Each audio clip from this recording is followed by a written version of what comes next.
All right. Good morning, everybody. OBS, there we go. All right, Lord Bramber, welcome. And here we are.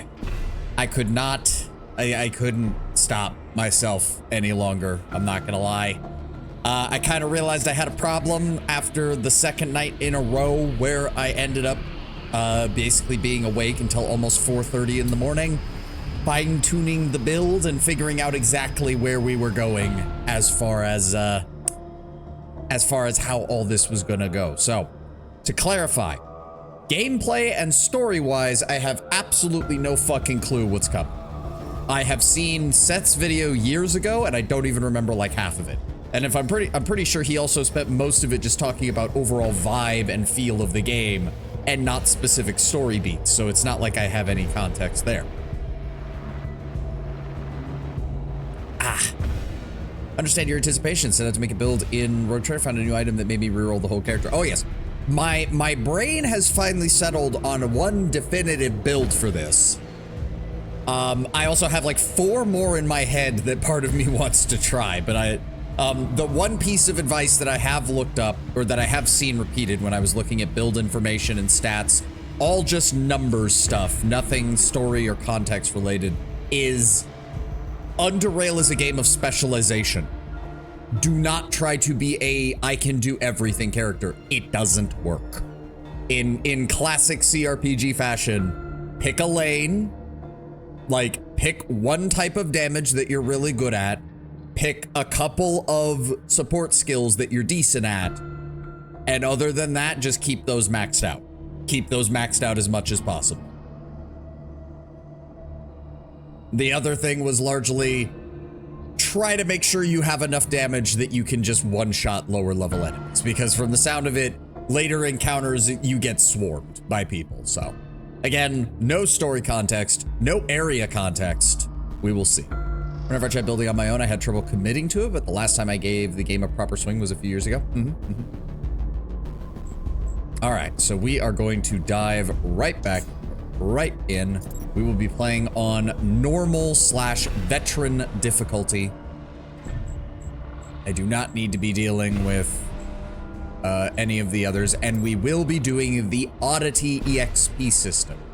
So we will be gaining experience by collecting oddities scattered across Underrail and by completing quests. Higher end oddities are found in progressively more dangerous and hard to access areas. No experience is granted for skill usage or killing, though some oddities can only be dropped by creatures. The basic idea here is we cannot just be a murder hobo and hit max level. We must actually go out and explore. We must go out and use our skills. We must go out and do things, and not just wander through the same 5 tunnels, brutally massacring anything and everything in our path. I also have no idea how the game's UI looks, so if I have to adjust where I'm standing on screen, we will get to that when we get to that. Mixa, welcome. We're just gonna go ahead with, we'll go with my shorthand version, Sovan. And then I did see a portrait that I actually liked. I didn't even know that was in there. That's kind of funny. I like that one, but that's not the one that I want to use. Where is it? Where is it? Badoop, badoop, badoop. Can we have a little bit of brutal masquerade? I mean, from what I've gathered of the game, that will absolutely happen. Where's the one that I liked? Where was it? It had a very cave wizard feel to it. There we go. This is the one. This is the one. We'll go with the redhead. Redhead with the gas mask and the light armor, even though the armor will not be very accurate to what we will end up doing. Hold on. I do have my build pulled up. Let me double check what the starting stats are going to be. So.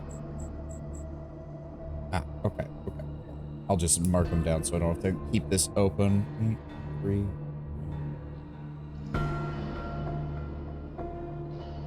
There we go. That way I can do that and pull OBS back up. Happy Midsummer. Welcome, Tenwin. Welcome. I know you're my heaviest hitter for Planetfall, Tenwin, but after 2 nights of being awake until almost 4:30 in the morning, I needed to do this because I don't think I would have been able to last until Sunday. I would have fucked my sleep schedule over horrendously.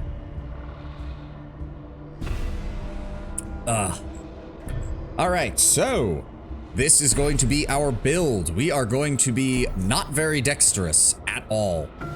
Say that as if you haven't already done that. I actually keep a fairly decent sleep schedule most of the time, Tenwin. These last 2 nights, though,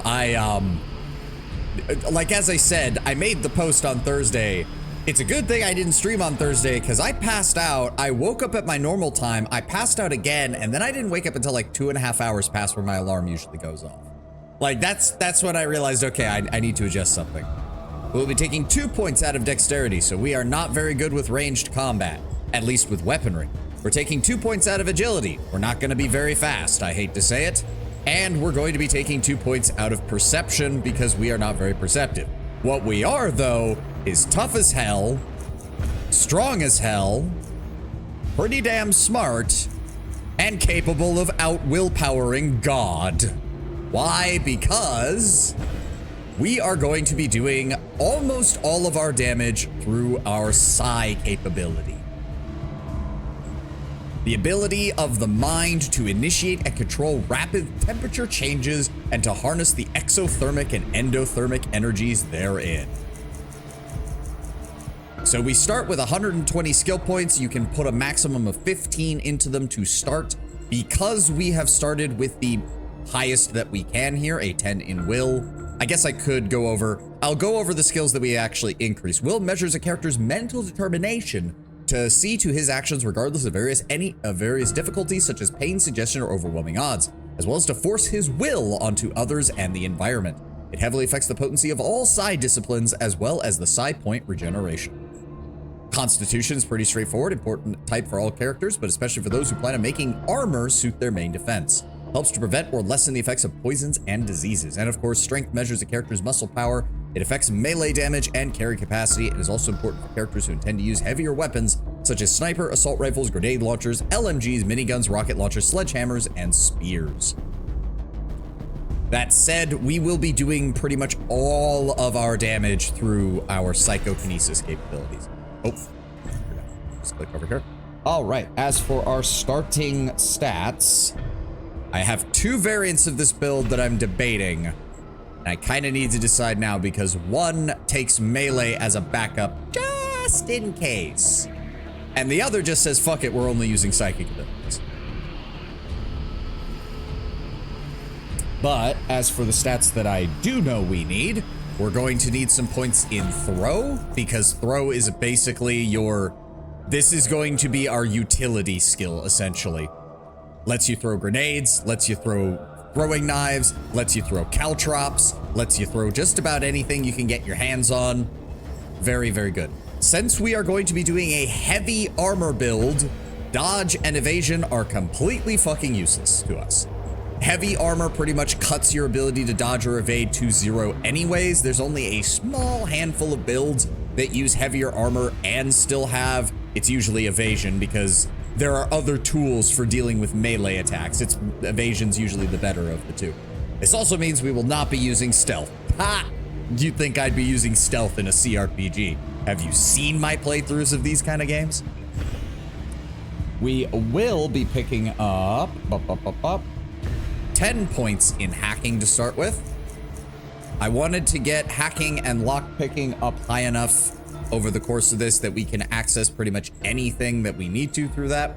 We will not be pickpocketing because, again, that requires stealth and that requires subterfuge. And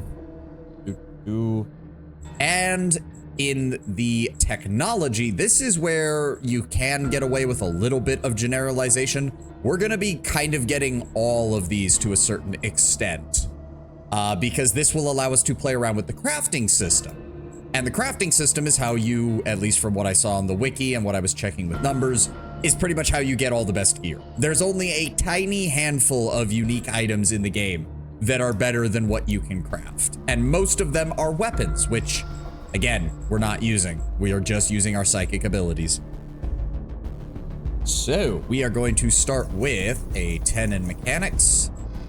We are going to start with a 10 in chemistry. We're going to start with a 15 in biology. And we are going to start with a 5 in Taylor. All of these are going to get upgraded at a certain point. Also, I should point out, so you will notice that there's a second number in parentheses next to this. The number that we're putting in first is the main skill. It's the actual skill points, but this is your effective skill after the game calculates it based off of your attributes as well as other factors that can come into play. Pretty much every single one of these skills affects another skill to a certain extent. So for example, as you can see here, I have a higher intelligence, so I get a higher hacking. But my hacking points also contribute to electronics. So electronics, once I start putting points in that, is going to get a 10% bonus based on how many skills points I have in hacking. You could even see this here. I have 0 points in traps, but I'm treated as having a level 2 because I have points in both hacking and lockpicking. Now, there's also the opposite. Because my dexterity is low, both lockpicking and throwing are actually treated as lower than what they actually are. And of course, the big one, because we started with a maximum plus 10 in will, our 15 in metathermics is treated as a 22 in metathermics. And lastly, where is it? We are going to be taking 15 points in persuasion and 5 points in mercantile. Both mercantile and persuasion are less useful here than in other games. You'll notice there is no charisma stat. The closest you get is that willpower kind of affects that. Willpower does mention that it is your ability to project yourself and your will onto others and the environment. So it is kind of covered under that, but there is no grand, I talk my way through this game of charisma builds.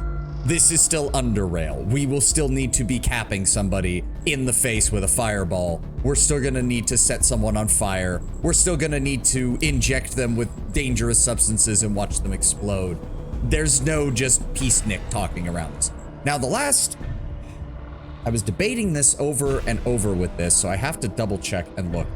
Fucking like 12 hours of me debating on what to do with this build, and I'm still not quite sure if I want to do this or not.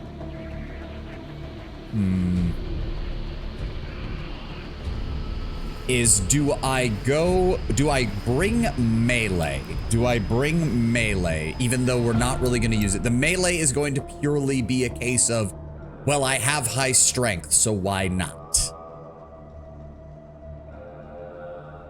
Because the build that I have in mind has 0 feats left over for melee. It only was able to fit in the feats for survivability and the feats for psionic damage.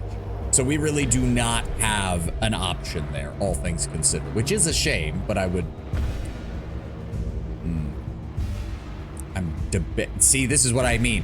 This is what I mean. I've literally spent something like 12 hours over the last couple of days debating this build. And every time I think I'm like, yes, this is what I'm going to do, I change my mind again.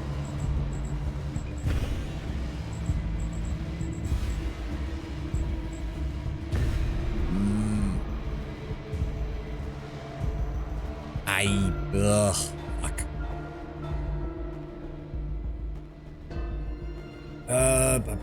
Increase mechanical damage with melee weapon, because really the alternative, if I'm not going melee, is putting points into the trap skill so that we can spot and remove traps, which is very useful, because I imagine that this game, if you make traps a skill, I'm going to assume the NPCs are going to make use of it.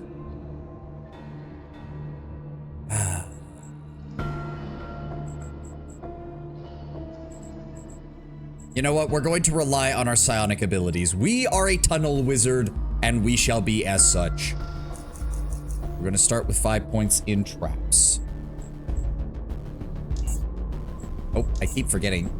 And lastly, we have our 2 starting feats. These are all the starting feats we have access to. I have to double check this one because I don't remember. Yes, okay. So we have a couple of choices here. We will be going for conditioning. Reduces all mechanical heat and cold damage taken by 10%, plus an additional 1% for every point in constitution above 5.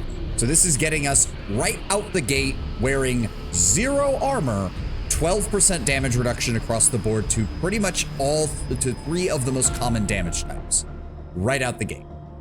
And then secondly, because this is going to be a heavy armor build and we're going to be needing it as soon as possible, Kataka, welcome. We're going to be getting Juggernaut. Juggernaut increases our total health by 25% while wearing any armor suit with an unmodified armor penalty of 50% or higher. That said, I could... No, I can't get that until level 2. Right. Can't get that until level 2. I believe that's how I have it set up on my build, correct? Yes, okay. So we're gonna need to start looking for, those as soon as possible. Start looking for oddities. All right. We are beginning. And so it begins.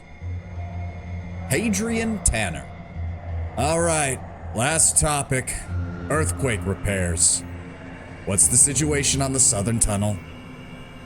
We have to dig deeper and plant the explosives or we'll risk more damage to the tunnel. Almost everyone's working shifts up there as it is. It shouldn't be too long now. He nods. Gorski, security update. We got 1 man at the cave exit and that's been more than enough as far as I'm concerned. Our automated security's strong there. As long as we know the crossroads in the cove are clear, no one can sneak up on us. Also, we got 1 man at the underpassages. He's been ordered not to open the gate for anything. The last thing we need right now is a bloody lurker sneaking inside. Everyone else is up on the platform, securing workers and tunnels. Good. If no one has anything else to add, we'll conclude this council meeting. Oh, wait, one more thing. In case you weren't informed already, I admitted a new citizen to the station. That Savan fellow. Yeah, I think he'll be a good addition to us. He and Vencel are still at the range, but they should be done any moment now, I'm pretty sure. You put far too much trust in your tests, Tanner. All I care about is how he handles live action, not how many points he got on your tests. We'll find out soon enough. Just put him to work as soon as he's done. We need all hands on deck right now. Indeed. Vera, Gorski, that's all. Welcome to Southgate Station, our home. Vencel. An unexpected yawn interrupts Vencel. He instinctually raises his left hand to cover his mouth, forgetting that he's wearing a respirator. A tiny smile creeps up on your face due to this very fact, yet you understand that after so many hours of testing, these kind of lapses tend to sneak up on people. Excuse me. He picks up where he left off. So all in all, as far as I'm concerned, Savan, we're done here. I got a few other things to do, but unless you want to have another go at the testing range, you got no reason to stay here any longer. As a matter of fact, why don't we give it one more try? I've never had access to a range like this before. Why not make the most of it? His tired eyes are not exactly radiating joy at a response, but he nods. No problem. It won't affect your previous results, but I guess it's best to go through the whole procedure if this is your first time. I'm gonna open up the gate. As before, I'll be watching you through the cameras. We'll continue once you get past it.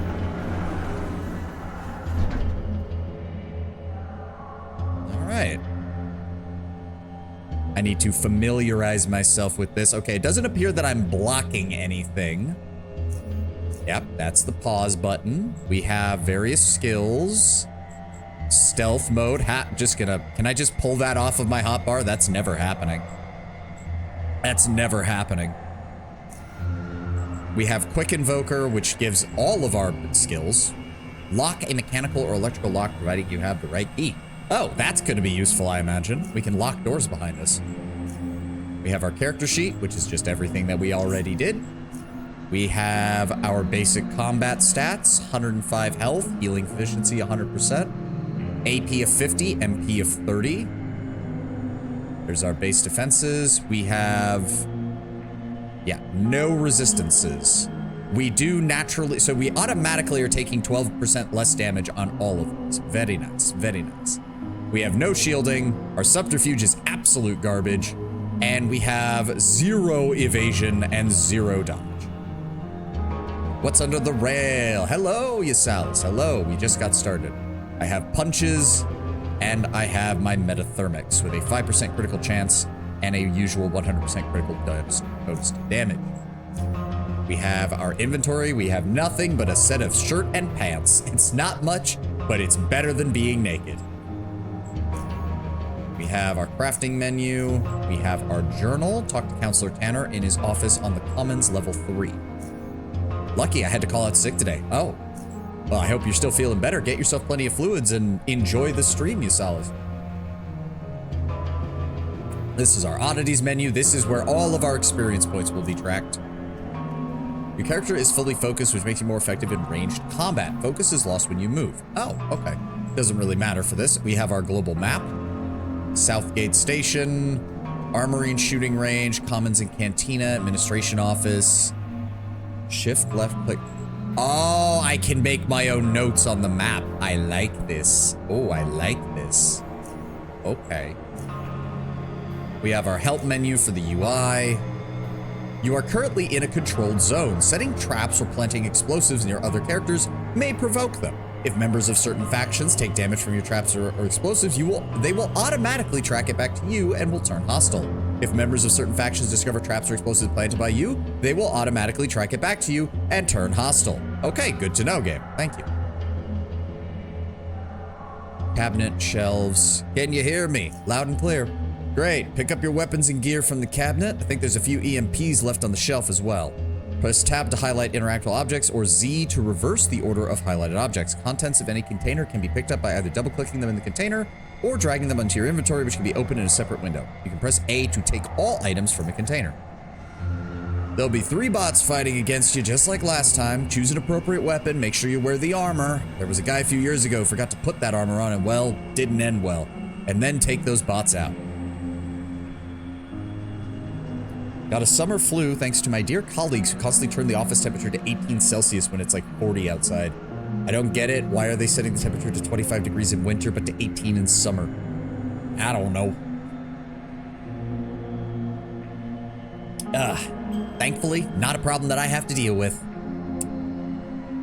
Regardless, I hope you feel better, Isalis. I do. To equip weapons, armor, and utilities, open inventory, double-click on any item, or drag it to a respective slot. You can have 2 weapons equipped at the same time. You can select the primary weapon by clicking on its icon in the action bar. The left side of the inventory window represents the content of your belt, where you put utility items like grenades or special bolts. Bring me when you're ready to proceed, or if you have any questions. Alright, we got some EMP grenades. Take those. We have a cabinet. Combat knife, sledgehammer, insulated vest. I'll take that. I mean, shouldn't I just take everything in case I need it later? And then we're gonna go over here. We're gonna put on the vest. That gets, ooh, our character looks a little snazzy now. Insulated vest carries a ballistic panel made of laminated fabric that has a hard, rigid surface valued for its high bullet stopping capabilities.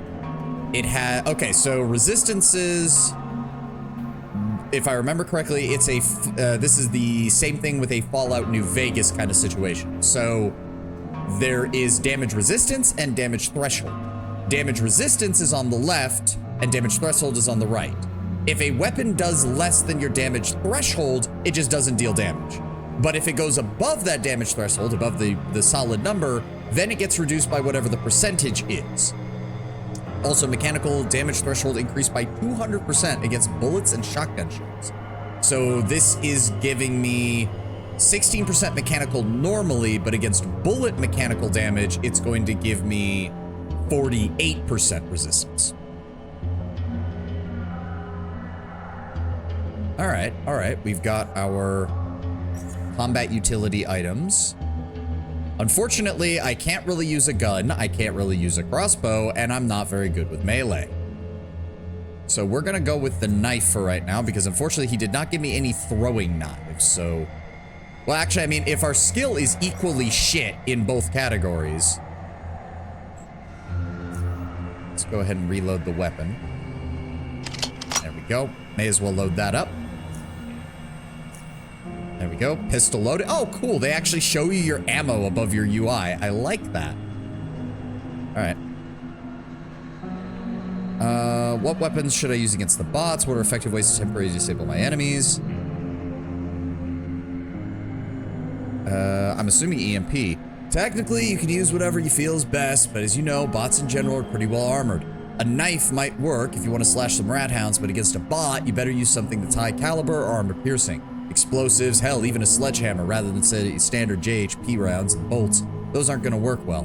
Now, EMP weapons, those are the best if you want to do serious damage or even short circuit them.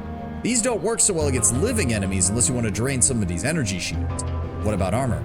Armor's good for you, he laughs. When it comes to armor, there's always a trade-off between protection and mobility. For example, if you're wearing metal armor, it makes you less agile but offers a hell of a lot more protection, while leather gives you the opposite. Very little protection but a hell of a lot of mobility. Of course, there's more to armor than those two extremes, but you get the general idea. No, because I am going to be going extreme on the heavy armor. There's a tactical vest in the locker, works great against bullets. It's all you need right now. All right, any combat tips? You can initiate combat manually by pressing enter or clicking the button in the lower right-hand portion of the screen. Or when an enemy spots you, hovering over any characters will reveal their name, remaining health, and attitude towards the player in the form of a colored tag.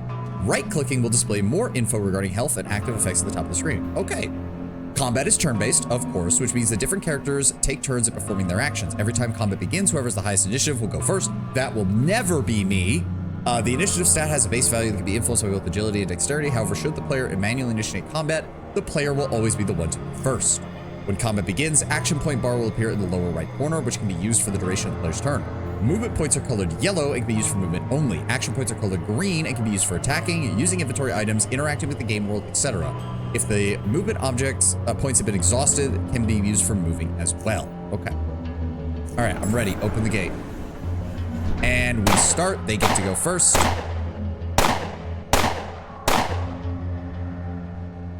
All right, so resist one mechanic. Okay, so our vest is strong enough that they hit us but deal 0 damage. So we are still perfectly fine. Okay, so I am blocked. You can kind of see the action bar over here, so it's not that bad. We have 27 movement points. Okay. Why does that only... Oh, because we're there. Okay. We're going to move forward slightly. Aha. And then I'm going to take an EMP grenade. Oh, wow. And throw it. Oh, God. I love how I have max for that, and we're still... All right, let's try it. Throw. Nope. Only got one of them. All right, short-circuited each of those.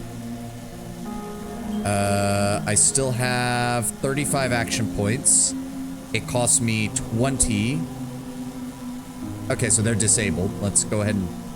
Bang! I missed. No surprise. You can carry up to 10 unspent action points over to the next turn. Oh, okay. So if that's the case, we'll move one more block forward and then enter. Saved 7 action points. All right. Bang! Bang! Little drone pieces of shit. Oh, okay, yeah. And then grenades do have a cooldown. So 6 turn cooldown on the EMP. Definitely gonna want to get my throwing up because we couldn't even throw it like 3 squares without having a problem.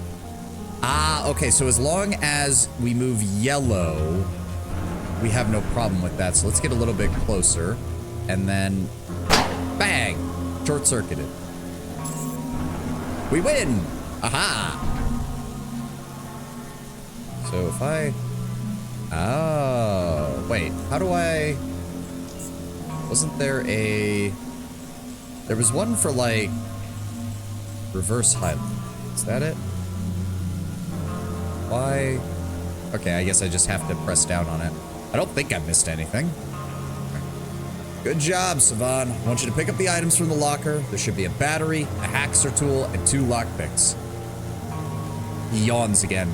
Use the lockpick and unlock the door. In the next room, you have to unlock a footlocker as well as the box before I let you through. All right, left-clicking a locked object, skill necessary to unlock that particular type of lock will be displayed above it. Opening mechanical locks will need a high enough lockpicking skill, while for electronic locks, a high enough hacking skill. Okay, lockpicks can be done either from inventory or from the action bar. In the first case, right-click a lockpick and then left-click on the object you want to unlock. While in the second, drag the lockpick onto an action bar slot, select it, and use it on an object. Oh, and the container has an electronic lock, so charge the hacksaw if you want to open the damn thing.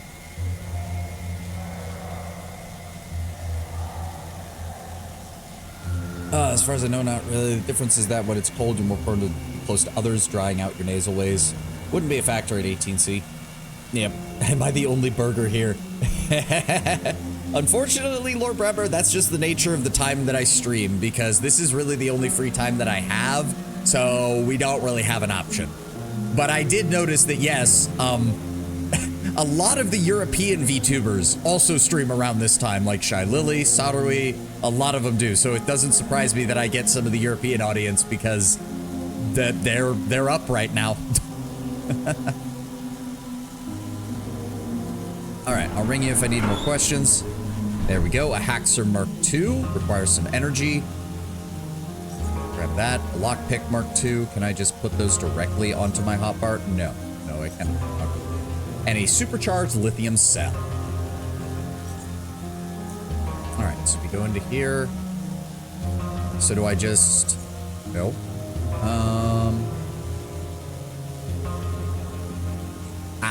Recharge item. There we go. Charging. There we go. Energy 30 out of 50. Consumes 10 energy. Oh, it even tells you in the use. With this effect, with your effective hacking skill, you could disable a lock of up to level 16 difficulty rating. Oh, and I'm assuming that'll get updated as we level up. Very nice. Okay, we'll go ahead and put those down there. We'll go ahead and put the Haxer tool down here as well.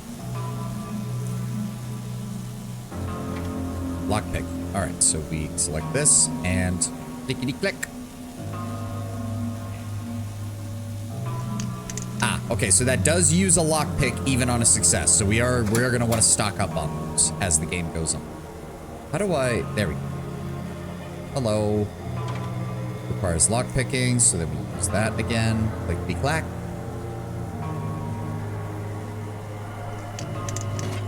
Nothing in it. Not surprised. And a box requires hacking, so then we use the Haxer tool. Beep-a-da-boop, beep, beep, beep, boop. Lock disabled. Thank you.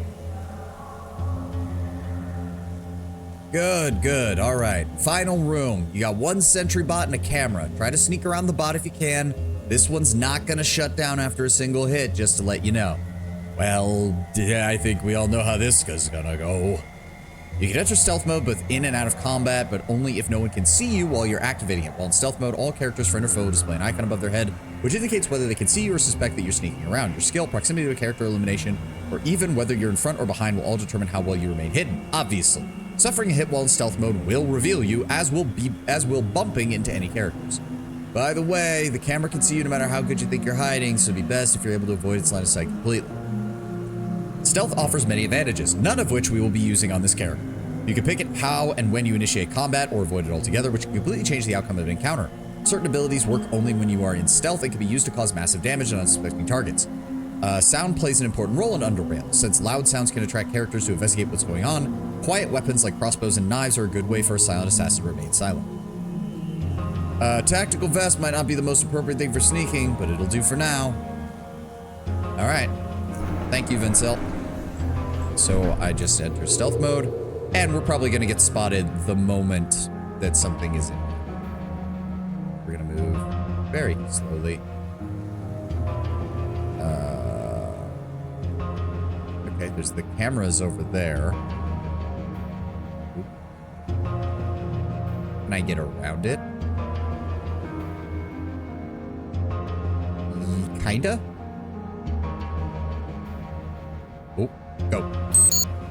Yeah, I know the camera can see me. Ah, run, before the bot gets back. Just keep walking, get away from that bot. Thank you, goodbye, get fucked. Whew. And that will probably be the last time we ever use stealth. Ever. I'm assuming, ooh, surveillance monitor. Oh, that's cool. So that's linked to the actual cameras. Oh, that's cool. It's like a picture. It's like game footage inside the game footage. That's actually really good. I'm going to assume, yeah, red means that would be stealing. We don't want to do any of that. We get in trouble with our new friends. Well done. Hope you're satisfied now. He yawns. So, will my performance here affect overall results? Nope. All right, I'm done here. I'm ready to check out my room. And I've got no doubt you'll like it. I have yet to see any newcomers complain, he laughs. Nothing more to say, congratulations. Welcome to Southgate Station. Now go and get yourself some rest. I'm assuming he's gonna take all that gear away from me, because I probably don't get to keep that. Oh, it's dark. Light switch. Boop. Boop. Yeah, they took all the gear from me. Sag.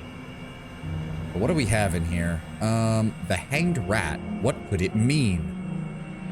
We have some shelves, nothing on them. We have our personal computer. Security scope, Savan, personal, access level full, personal messages. 2 new personal messages, keycard from Wayne. Hey, fixed your door. Keycard should work fine now. In case you haven't found it yet, it's on your desk. See you around. Okay, probably person in charge of maintenance. Does start at 5 p.m., which I imagine is a time where a lot of Europeans would be home on the way from work. Yeah. Doesn't surprise me. It's just the nature of the beast. This is the time that I can stream, so this is the time I stream. Now, the thing is, Lord Brember, I do see some demographic data in my Twitch stuff, and I have looked at the, like, countries of origin. You're definitely not I think you might be one of my only Americans who talk in the chat. But I know for a fact that I think my numbers are still something like 60% American, but then most of the other 40% are all European, which by, like, you know, streaming standards, that's for someone who's not from Europe, that's kind of a big chunk. Unless you get big enough to only stream. Yes, the dream. Welcome from Tanner. Congratulations, you passed all the tests we presented you in the past few weeks, and you have now obtained full citizenship in Southgate Station. On behalf of our community, I welcome you into our fold. Come on and visit me in my office in the Commons as soon as you're rested, and we can discuss your duties in the coming days. All right. So now, I'm going to be very honest. We are probably going to spend the entirety of this stream in the Southgate Station. Oh, sweet. The red needle always points to the north. It's easy to get turned around in the tunnels of the Underrail. You'll need this. We also got a private quarters key. Nice. And SGS credits. Okay, the internal currency of the Southgate Station. All right.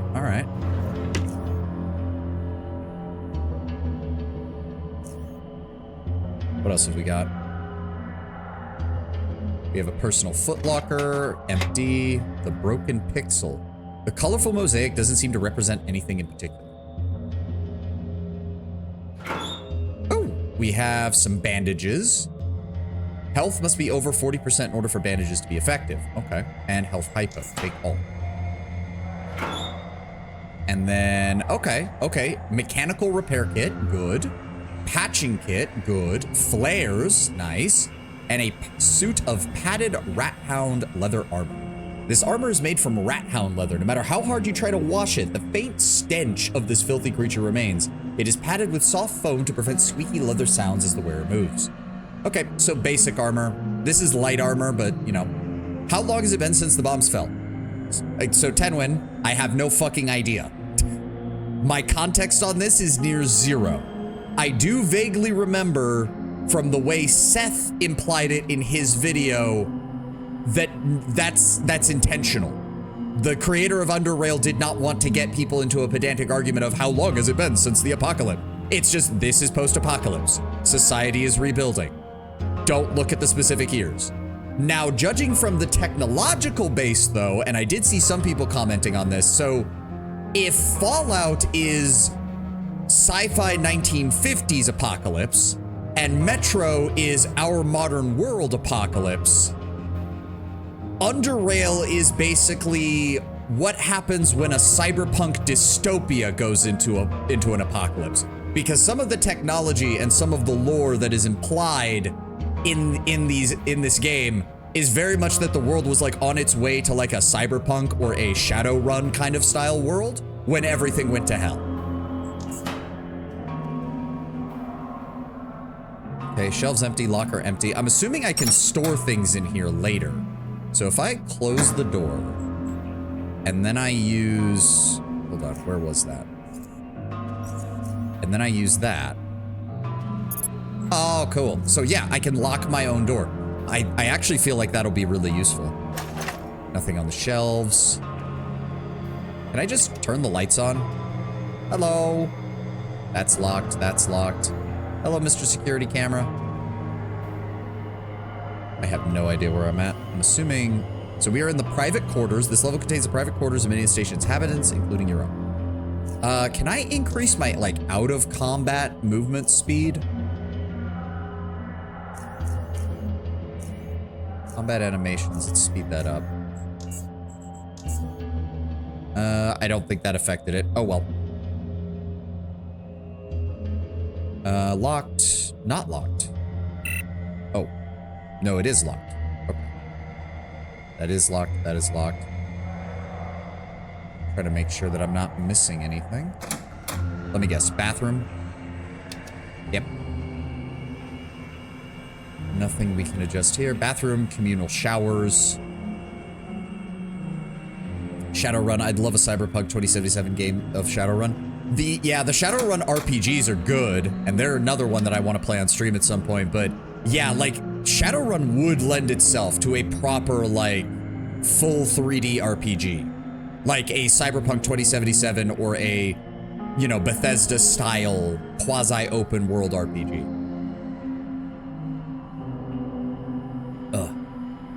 Okay, so that's all this area is, just a bunch of private living domiciles, all that stuff. All right. Ooh, so he said he was on the commons. Okay, now, one thing I do know is we need to go to Psionics, though. Because this is one thing I do know, because I did... So, as I said, almost entirely blind, but I have, like, been in Southgate Station before, and that's about as far as I got last time. We do need to come here because there is someone we need to talk to. Would you play an insect shaman? I know what that means, Yasala said. No, I will not be trying to cause the apocalypse and kill billions of people. That sounds like a bad idea. I know what that is. You can't fool me with that one. Yeah, no, Shadowrun is another one where it's like, oh, it's insect theme, must be evil. Although, to be fair, they're the swarm that walks got it. Not actually, Tedwin, think more the Borg, but instead of cybernetics, it's ghostly possession.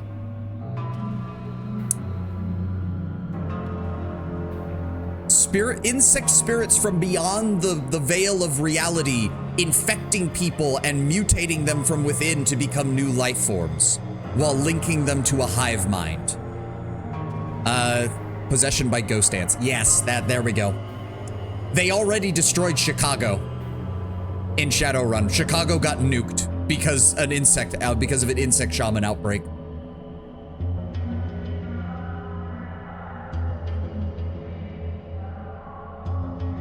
I should play the Shadowrun games at some point. All three of them are good. Shadowrun Returns is a little basic, and Dragonfall is a little overtuned. That is a funky approach. One insect, that's a good clarification, yourselves. One insect shaman managed to do that. One insect shaman managed to do that. There is a reason you kill them on sight, and that goes for just about everybody. Like, let's put it this way, Tenwin. The horribly amoral, willing to do anything for profit corporations that run the world of Shadowrun still also have a kill on sight order for insect shamans. To the point that even places like Aztechnology, who built their entire economic empire off of human blood sacrifice magic, have a standing kill order for bug shamans. It is a universal do not touch this or we will kill you and everything within 20 square kilometers of you just to be safe. Or another way to put it is that, unless you're in Australia, that's just Monday. Like, in the world of Shadowrun, when the elves started awakening and they started sharing, like, magical knowledge with humanity again, there was a lot of cases of like, well, what about this? That's surely horrible. And the elves were like, actually, no, it turns out if you just use a little bit of magic, this is totally safe. Eventually, someone brought up insect shamans and the elves were like, oh, no, they're as bad as they seem. Kill them on sight. For the love of all that is holy, do not let them get a foothold in your reality or we will all die. Like, the early portion of Shadowrun is people coming to terms with magic returning and going, well, wow, this is actually kind of cool. Some things are really neat. But bug shamans were literally just the, oh no, it's just as bad as you think. In fact, it's worse. All right, back to Underrail. Hello, Savan. Let me congratulate you on your admittance to our little station. I'm sure you'll love it here. It's good you came by. I did want to talk to you about some of the tests that we were doing earlier. Oh, is there something wrong with me? Oh, quite the contrary. So apologies if I scared you. Test results showed that you have a certain amount of psionic potential. How much potential? Well, not exactly sure until we run some more DNA tests, but it's definitely there. Please allow me to explain psionic potential. It's relatively rare, inheritable, complex genetic trait that can trigger the development of certain otherwise latent components of the brain. It allows a person to perform subtle psionic invocations, influencing the mind of others, as well as non-subtle ones, radical temperature changes, telekinetic manipulations. How did this genetic trait even come to be? Well, no one's really sure. There's research that indicates it's a relatively recent genetic mutation, and it sure couldn't have been a random one. So many things about it are just too complex and too convenient to be anything other than artificially designed. There was a problem with this hypothesis, though. The former BioCorp head of genetic research, Dr. Hal Roche, outlined these problems best in his thesis. I won't bore you with the details on the medical knowledge, but the essence of the problem is that with the technology we have at our disposal, creating, testing, and integrating genetic structures of such complexity is simply not possible without a colossal amount of trial and error work. So much trial and error work, he argued, that even if you combined all the genetic processors left in the world in his time and let them work on the subject for the entire time of their existence, they'd still be extremely unlikely to produce any results. Then there's Blasphemous, the only example I know of a religious apocalypse. I mean, most apocalypses have a shade of that, Tenwin. It's just not common in our modern fiction. Go back a couple centuries and religious apocalypses is all you get. Furthermore, Roche points out that the structures of the brain where innervation that allows psionic activity to take place were never studied in depth. Even though we know plenty of how the brain as a whole works, there's a very large gap between top-down research performed by psychologists and neurologists and bottom-up research done by neuroscientists with neurons and receptors. And in that gap is psionics. Due to the brain's nature and complexity, those who wish to study it need to start from either of those directions and slowly approach the middle. So you see, it can be a bit of a mystery. We know a lot more about how to make it work than how it actually does work. Interesting. Indeed. Is there something else you wanted to know? So how do I realize this potential? Well, we're going to have to first disable your psionic inhibitor. It's a basic neural structure within your brain that prevents your brain from innervating or accessing psionic projection capabilities. We assume that it was designed evolutionarily to prevent infants from unwittingly harming themselves or those around them. Centuries past, the only thing people could comprehend bringing it into the world would have been God. Yes. Consider this, ants and other hive-building insects are among the evolutionary most successful races on Earth. The majority of Earth's biomass is part of those species. If they were bigger than they are, mammals would have a problem. Yep, correct. There are ways to perform this innervation through deep, extended meditation, but those methods take years. We have more efficient methods nowadays. He reaches into his pocket and opens his hand before you. Within it, you see a very large red pill. It'll take care of your inhibitor right away, but there are side effects. The majority of users experience immediate and significant weakening of the immune system. And when I say majority, I mean everyone. To put it bluntly, this will severely affect your health. Is the process dangerous? Painful? Oh, not at all. It can be a bit dangerous for some, but it doesn't hurt. You'll be a little bit woozy, but that's it. Do I need to prepare? Nope, just go ahead and swallow it. All right. You force the oversized pill down, and for a little bit, nothing happens. Doc, I don't think it's Savan, are you all right? Can you hear me, buddy? And we're down. If you take the, yeah, I'm pretty sure he colored it red on I'm pretty sure the writer colored it red on purpose, Lord Brownbear. Oh, good, you're awake. How are you feeling? My head hurts. What happened? Well, disabling the inhibitor caused one hell of a psychic surge, but you should be all right now. While you were out, I took the liberty of performing some more of those tests to determine actual levels of psionic potential, and it's great. Honestly, I wholeheartedly suggest you start training with it immediately. Also, take these. He hands you a pair of syringes filled with blue liquid. These are psi boosters that'll help increase your psionic recovery rate. They'll allow you to use more psi abilities within a limited period of time than you normally should. They're cheap, work fast, and as far as we know, no major side effects. Equally useful to beginners and experienced psionics alike. There isn't a reason not to have a couple of them around when you're going out there. He hands you 4 unusual inhalers, and these contain desaturated psionic inhalants. They'll replenish your psionic reserves and also help neurohormonal regulation. They help alleviate synaptic fatigue, especially after extensive innervation. Just like muscle recovers from fatigue with the help of the body's glycogen reserves, your mind has its own finite psionic equivalent. Really? Only a pair of them? What do you mean by only a pair? That's quite significant to get you started. Come on, Doc, I've got dangerous work ahead of me. Considering I've yet to become an experienced psionic, I'd rather not find myself short on brain juice when I need it most. All right, I'll give you 2 more. That's all you're getting. These things don't just grow out of the ground. All right, where can I get more? Well, most doctor's offices have them in supply, mine included. Once you get some cash, I can sell them to you. And how do I start learning these abilities? From my experience, religious apocalypses are God following their plan or whatever. The Rapture, Ragnarok, this is a religious apocalypse, sure, but it's a usual example of mythos or prophecy as to what keep followers in line. When I say Blasphemous has a religious apocalypse, it's a true apocalypse caused by the simple fact that God decides to actually answer the prayers. As I said, I'm definitely looking forward to trying that one, when it is on the list. It is on the list. I make no guarantees as to my skill at platforming, though.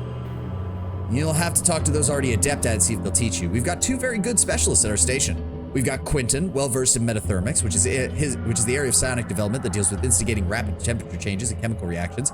He used to be one of Biocore's top researchers working on new applications of psionics. He's on the agronomy level. And Bison is our martial arts expert. He can teach you psychokinetics and how to effectively use it in unarmed combat if that's something you're interested in. He's usually in the gymnasium just across the hall, but I think he's helping with clearing the tunnels right now, so you'll probably find him up on the station platform. Send the Chuckle Fuck Brigade! Chuckle Fuck Brigade!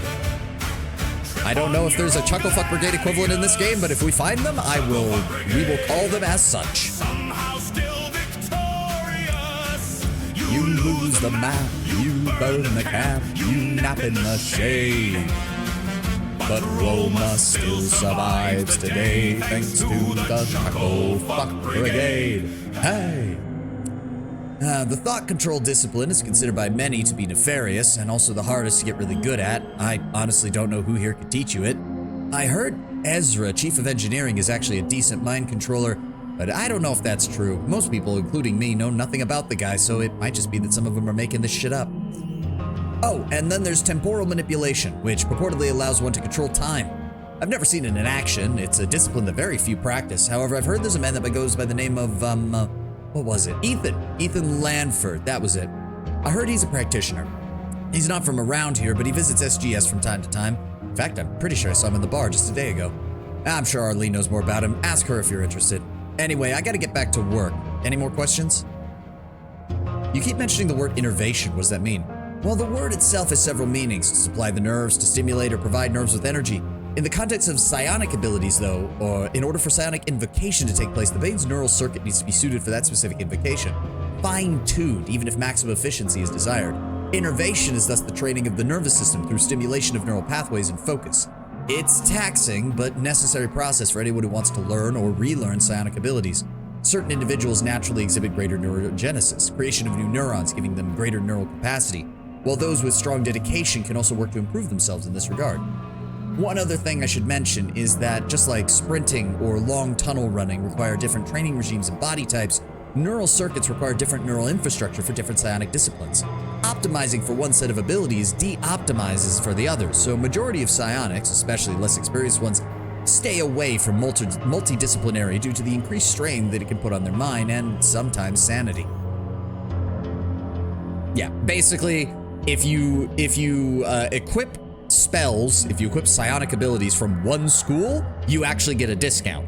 But if you equip them from multiple schools, if you're going for a double, triple, or quadruple psionic build, you will actively incur penalties depending on how many schools of psionics you have equipped at any given time. It's guy straight up telling you to specialize, basically. Well, you say that, Lord Brownbear, but there's a reason when I looked into builds on psionics, there are exactly 3 types: single school, double school, and quad school.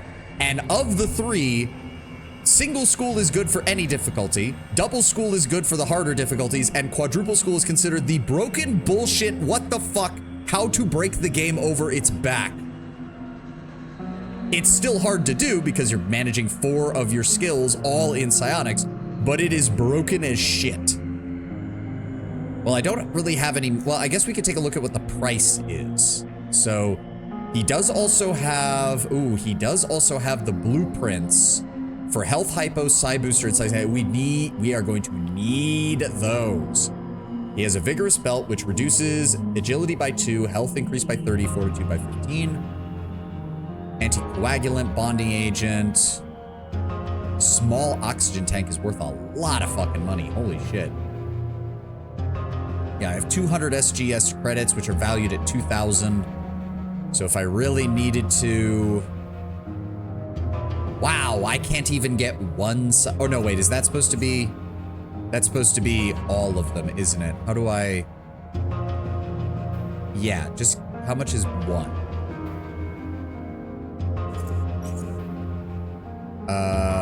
1 is 666 value. Wow, okay. So note to self, we need to find some shit to trade because this guy does not give a fuck about that. We could buy a whopping like 1 of those. Morphine shot, health hypo, which instantly restores health. Antidote, definitely going to need that. I'm pretty damn sure poison is a common thing. Adrenaline shot's going to be useful because that actually gives us additional action points. I don't think there's anything else. So we can get, these are the psi boosters, but we also need to get psi inhalants is the issue. All right. I don't want to sell anything. So yeah, we're good. All right, never mind, buddy. Falling rock smashed his shoulder. If it just hit a few inches to the side, it would have killed him instantly. Damn. Nothing in here. Nothing in here. Nothing in here. Medical locker. Ooh. Bandage and a health hypo. Thank you. And we are on the ad, but to be fair, with these kind of games, sometimes nothing is happening, so... Yeah, I might look into seeing if there's a way to boost out of combat movement speed. Because I already know we're going to be moving slow in combat. Hello, surgeon. What? We got a footlocker. We've got a dead man. They don't want me touching that, obviously. We'll close that. Desk, locker. All right, nothing that I can touch here. Close the door. Bodybuilder. If you want to use the weights, put them back on the rack when you're done. Okay. Oh, cool. And you can just... All right, so we actually punch pretty decently, all things considered. I mean, we do have 8 in strength, so I shouldn't be surprised by that over much. All right. I am going to run to the restroom real fast, and we'll be right back.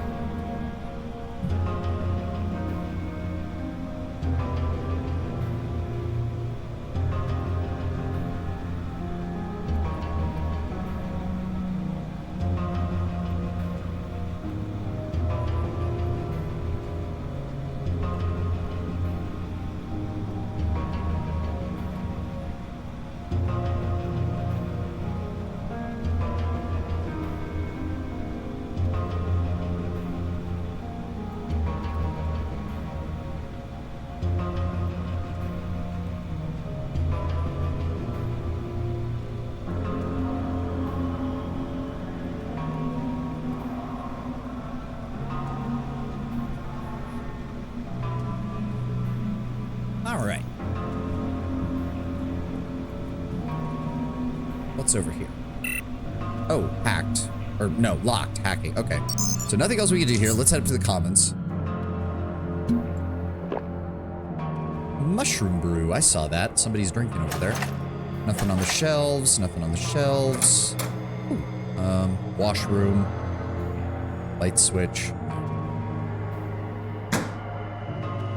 I mean, I am still getting a very Fallout 1 aesthetic from this, let's be very honest, because wouldn't want to go out like that. Mushroom Cove Scavenger shuttered. Oh, Vancell, he's just hanging out in the bar.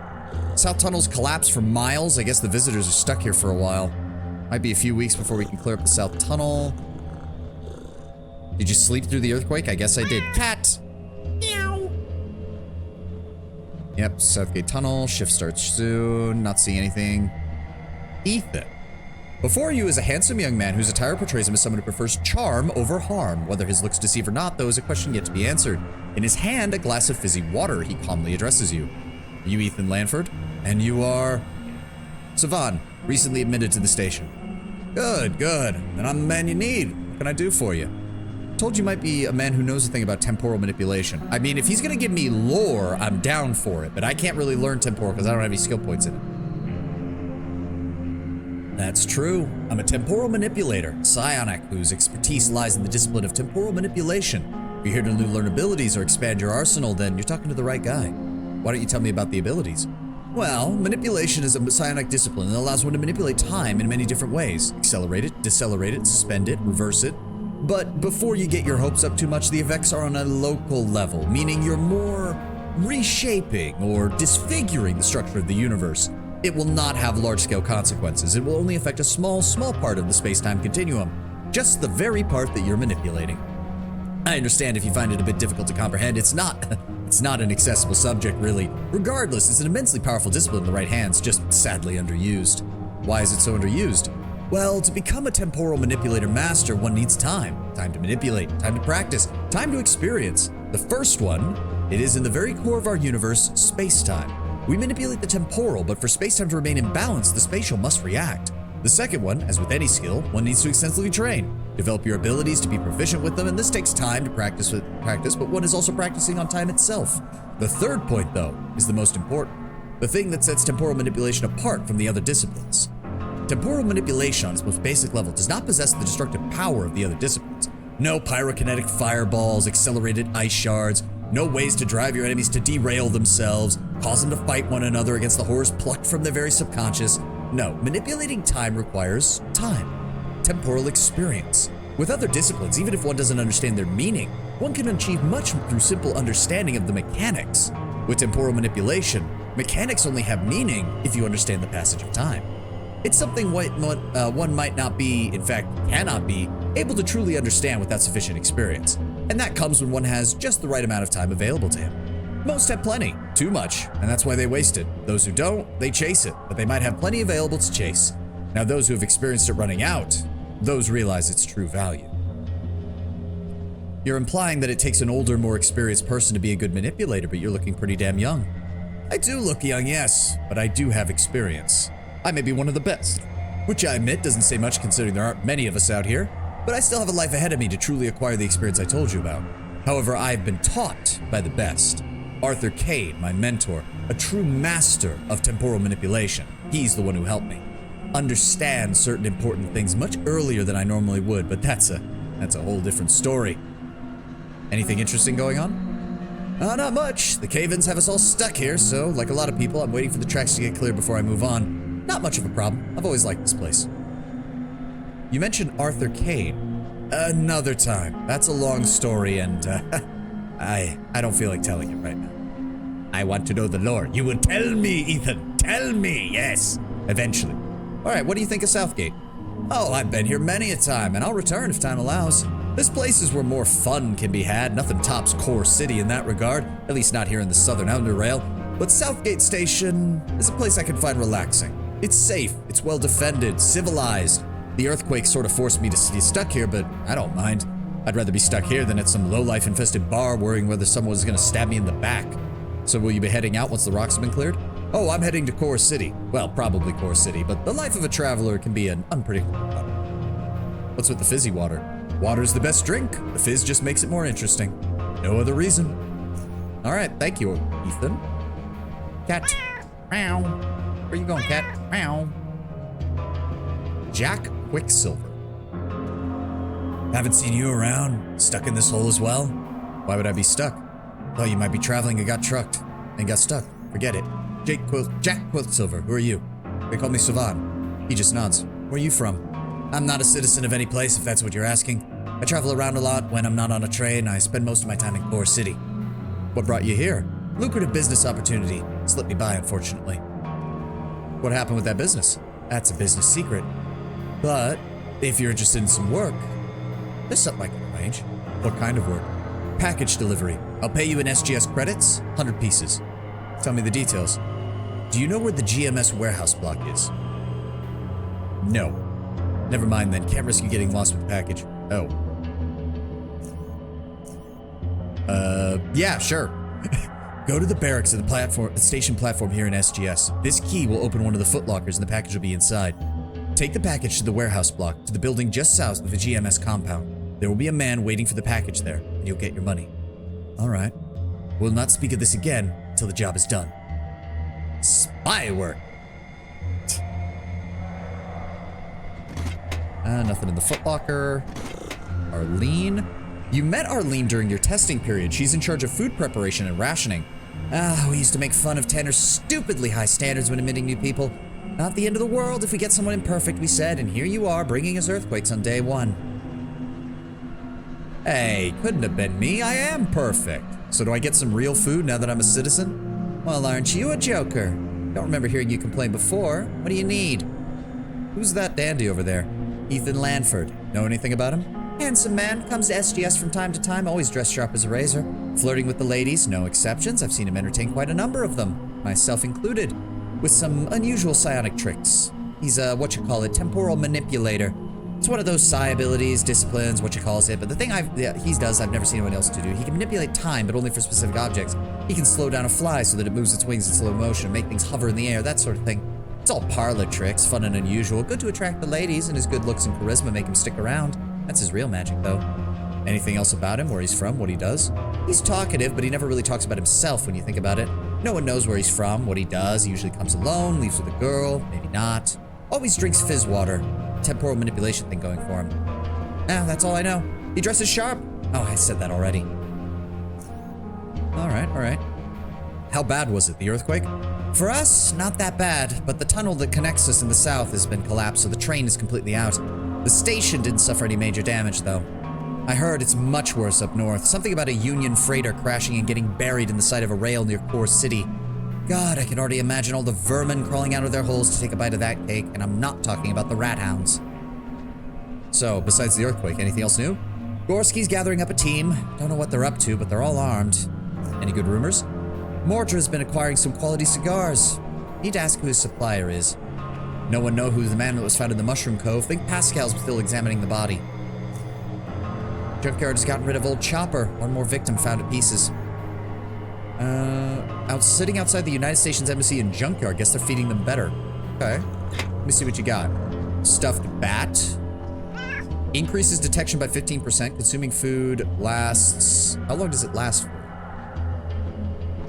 Consuming food will remove effects of previous meals. Oh, so do they just last until you eat another one? That'd be cool.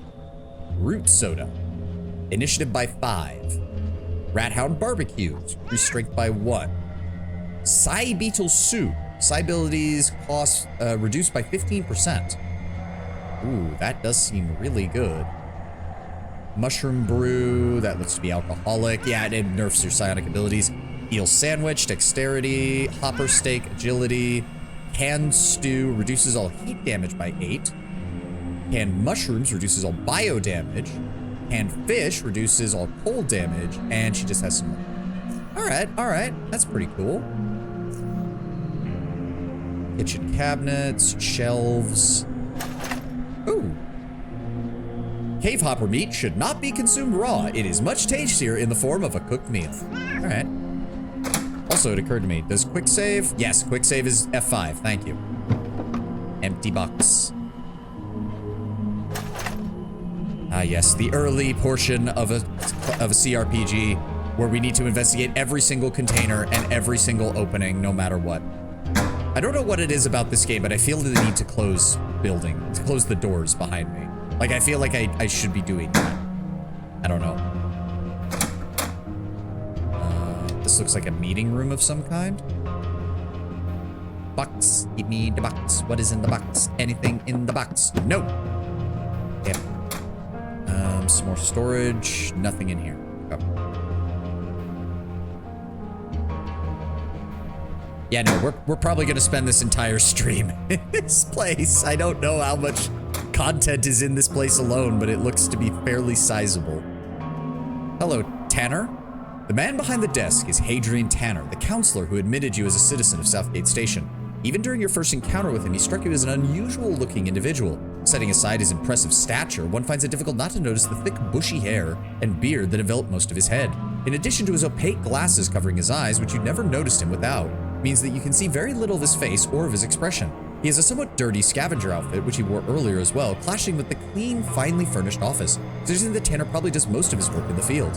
As soon as he finishes typing, he raises his head and reaches out to shake your hand. His big hand, tucked into dark brown gloves, makes yours seem like that of a child in comparison. You especially feel his large fingers to be twice as thick as yours. His deep voice feels distant and calming when he addresses you. This game is certainly text-heavy. Well, good thing I had plenty of water then, Lord Brown Bear. I just want to know more about the world. Congratulations once again, Savan. Welcome to our small community. You scored very well on our tests. No small feat, I assure you. I'm sure you'll turn out to be a valuable and respected citizen.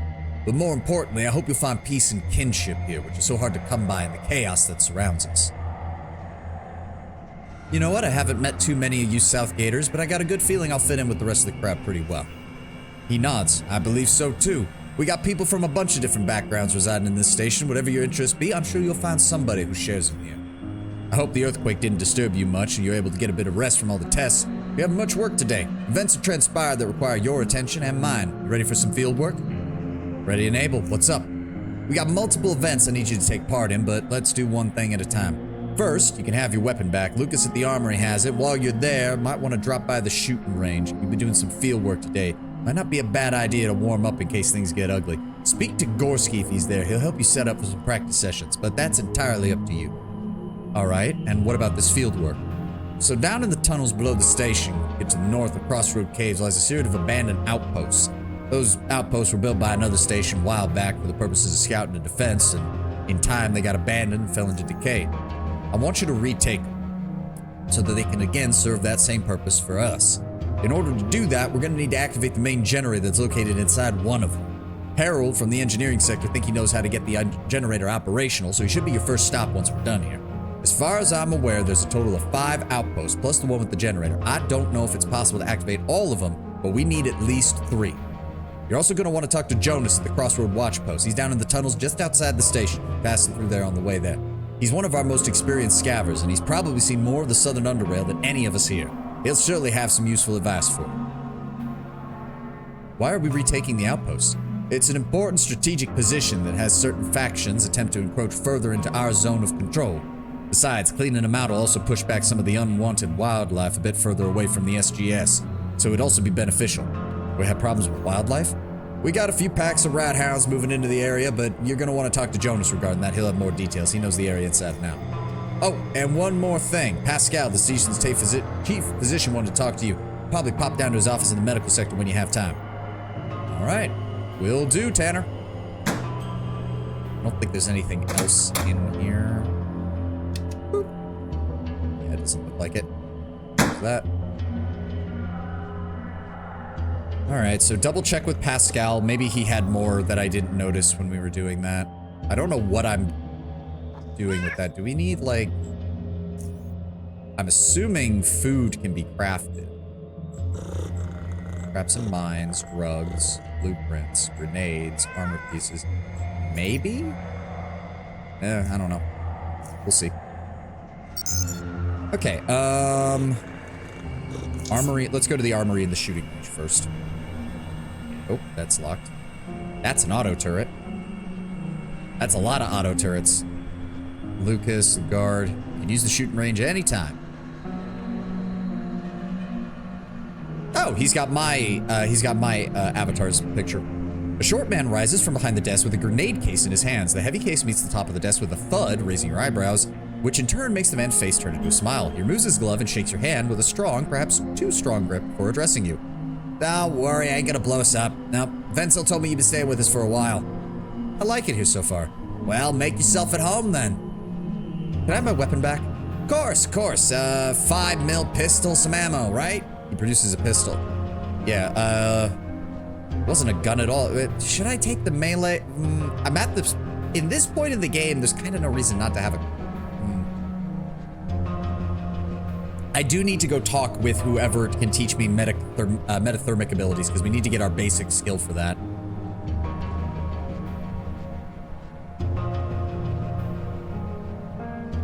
I'm wondering, is it showing me this because I have the skill to do it, or is it showing me this because I just have the option to select it? I don't know. It was a 5 mil, but not that one. All I need is a knife. No, no, we'll go with the melee because our psionic ability should be fine for ranged combat. It was a machete. Then who's, oh, this is Newton's. My bad, here you go. He hands you the weapon. There, with that out of the way, I interest you in a couple more things, huh? Are you and Vincel pals? Pals, we're brothers.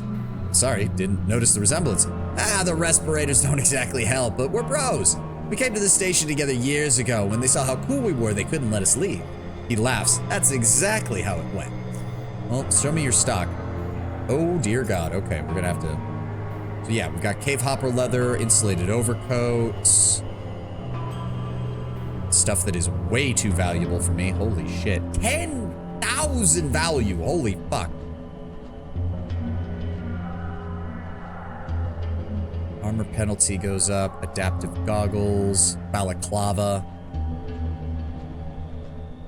Cave hopper leather gloves. Bypasses energy shield, but takes additional resistance against mechanical damage threshold. Damage is increased by 5% for every point above strength of 5. 10k value in what? No, so you see we have 200 credits. The credits have, so value is not related, is not in universe. Value is just so you, the player, know what the value of what you have and what they have is. In reality, we're using either barter or paying with SGS credits or one of, I think there's like 3 other currencies in the game, depending on what region of the Underrail you're in. So 200 SGS credits has a value of 2,000. So I don't think that would allow me to buy anything here. I'm not even enough for the spear. Not even enough for the spear, which I do want the spear because thematically, I think the spear looks coolest for a melee weapon. Unfortunately, he also doesn't have, it does not appear. Oh, there we go. Throwing knives. That's what I was looking for. So that would give us a ranged combat option that actually works with a skill that we actually have.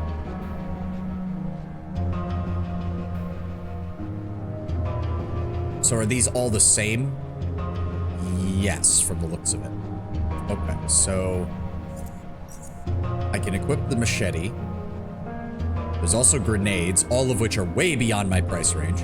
What else does he have before I go buy these? That's all ammunition. That is one advantage of this build. I have no weapons that require ammo, which means all the ammo we find can be repurposed into money. He has shit tons of crafting materials. Shotgun pellet mold. Shotgun barrel, firearm barrel, galvanic vest. Requires 11 tailoring for, yeah, we're getting there, we're getting there. It has tools, including lockpicks. Getting a few of those would probably be good. Apply a special cap to a blunt melee weapon that causes an explosion. Oh. I like that. That sounds cool. Mechanical repair kit, frag mine, HE mine. And what does he have? Assault rifle, balaclava, bullets, frag grenade case, greaves, hand grenade, light machine gun, mines, pistols, shotguns, shotgun shells, SMG, sniper rifles, tactical vest, bin grenade case, and a reflex sight. Okay. So for right now, we're just gonna have to buy some of these. That'll be about 1,000 there. He's only willing to take credits, so how do I? Okay, 109 credits for 30 throwing knives.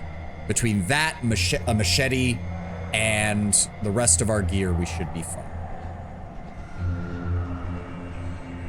Yeah, I don't want to wear this in the station because it reduces my persuasion, but once we're out of the station, we'll put this on. All right, trade. Thank you. Ah, okay, combat utility. So they share a spot over there with that. That's armor, psi booster, psi inhalant. Interesting, so I can't, can I? No, I can't do that. Can I put it on this one? Yes, I can, okay. So that's good to know. Can I remove this? Oh, you hold shift and that gives you an entirely new hotbar. Oh, control as well. Okay. Okay. I think that makes sense. Oh, you don't have anything else? Does occur to me. W. No, you know what? This is real time. Hold on. Options, controls. Yeah, they just have those set for quick buttons. I don't really care about that. Can I move? There we go. Scroll up. Change this to QWERTY. To WASD, please. There we go. Ah, there we go. That's much better. Much better. I was using the arrow keys, and that's just a pain in the ass. Got shelves. Nothing over here. Nothing over here. A tall, imposing figure of a battle-scarred veteran towers before you. You met Gorski once before. He's one of the counselors that interviewed you when you first arrived. So you passed all of Tanner's little tests and exercises. Couldn't have been easy. But don't think you're a hotshot. You've yet to deserve the privilege you've been given. Well, I'm looking forward to the opportunity. We'll see. Why are you here? Nothing. All right, I was kind of hoping for a side quest or something, but apparently not. And this is the tutorial area. Right, so we don't have to worry about that. There's nothing else we can do here. Everything else is over there. All right. All right, so we're on level 2. We can leave through level 9 or level 1, I'm pretty sure. Didn't he say the guy for metathermics was in agropony or engineering or something? We'll take a look around. Quentin. You come up to a wrangly man with long hair who's cutting open the head of a large monstrous creature, formerly an untamable beast. It is now the stiff volunteer to a post-mortem dissection. To science! And soon enough, the man makes his final incision, pushing his hand through to extract a long, sharp spine. Greenish, sticky fluid dribbles out of the opening and all over the floor as the man wipes the spine clean before laying it aside. And then he notices you. Careful, you don't want to get in contact with the toxin. He returns to cutting through the creature as he talks. Name's Quentin. Don't bother introducing yourself. I know who you are. You're Savon. Just got admitted to the station. I'd shake your hand, but you can see why that would be a bad idea. What kind of creature is that? It's a burrower. Nasty creature, digs around, lays eggs all over the place. There's more of them deeper underground, but you can still find a few roaming the lower Underrail and the surrounding caves. If you meet one, be careful. They spit thick, hard spines coated with poison. And what are you doing? Collecting the poison glands. We use them to produce chemicals, coat crossbow bolts, and the like. What's in that room over there? We're growing mushrooms of various kinds, most notably mind shrooms. They're one of the most potent and one of the safest psionic catalysts. Largely popular psi boosters are made entirely from them, in case you didn't know. I'm told you can teach psionics. That's correct. Are you interested in learning? Will you teach me? I heard you scored highly in Tanner's test, so yes, I'll teach you what I can. If you perform a task for me. And what is that? I was conducting some experiments on a rat hound a while back, quite close to a breakthrough. A little accident happened and Brett forced me to get rid of the creatures. Now, I can't finish the experiment. Not here anyway. And what kind of experiment were you conducting? I was working to develop a substance that would transfer the muscles and other types of tissues into a potent mushroom fertilizer. And what happened? Well, I never really had an appropriate place to keep the damn thing, so I drilled a breathing hole into a couple of those large crates and kept them there. Turns out I underestimated them. After a while, they chewed their way out, and well, now we're in this predicament. What do you need me to do? I've already prepared a final version of the concoction, and I filled a set of crossbow bolts with it. I just need you to go out into the caves and shoot it with it.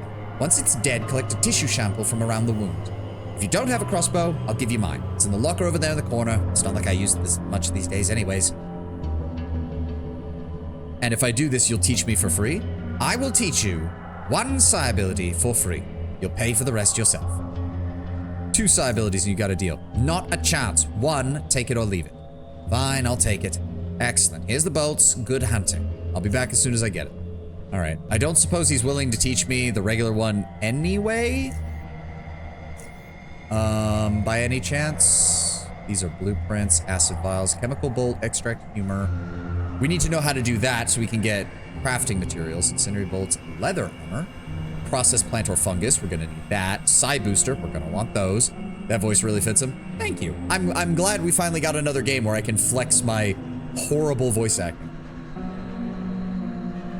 Ah. Okay. Okay, so he does not have... you don't learn the psi abilities through that, so... We'll talk to him later then. I can't go in there. Doesn't want me to do that. Locker. Zephyr crossbow and 20 bolts. Okay. Can I have that equipped? Okay, so we can switch between crossbow and... So how do I... Is it loaded?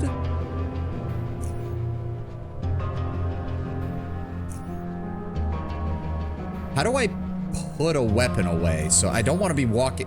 Can I put a weapon away is the question. Does anyone care? Oh, I can increase the speed. Oh, okay. What is that, plus and minus? So if I...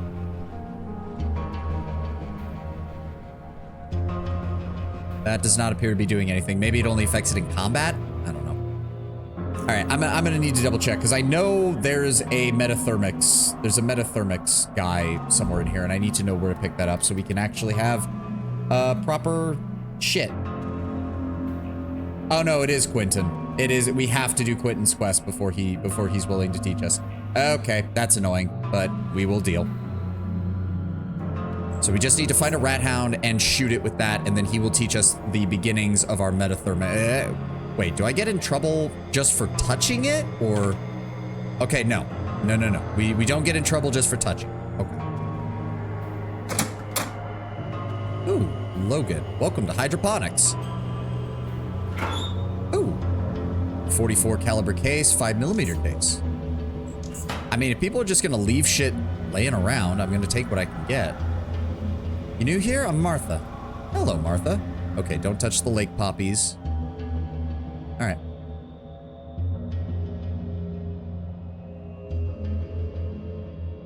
What do we got? Light switches.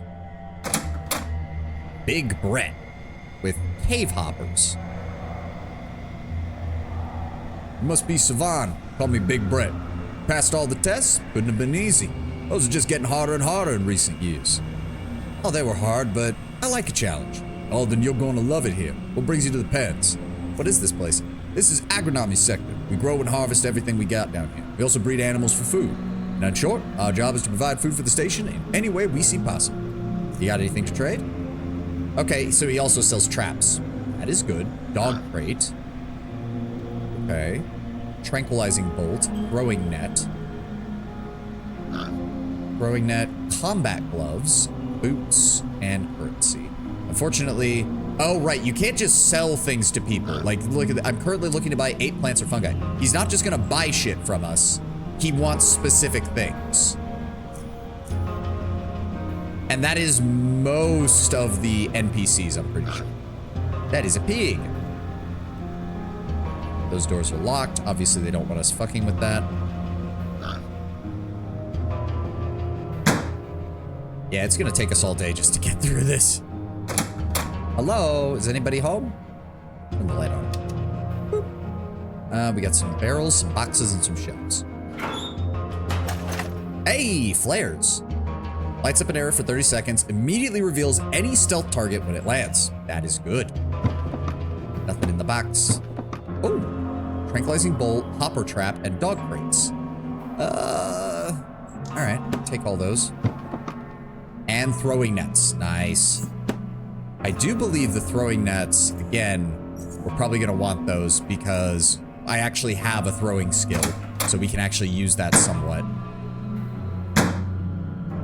Because those just, yes, immobilize them for 2 turns depending on target strength. Nice. All right. How are we? Okay, there we go. 33 out of 180. So we're still doing fine. Can I turn that on? Oh, that turns that off. Okay, so let's head up to the engineering section next. That door's locked.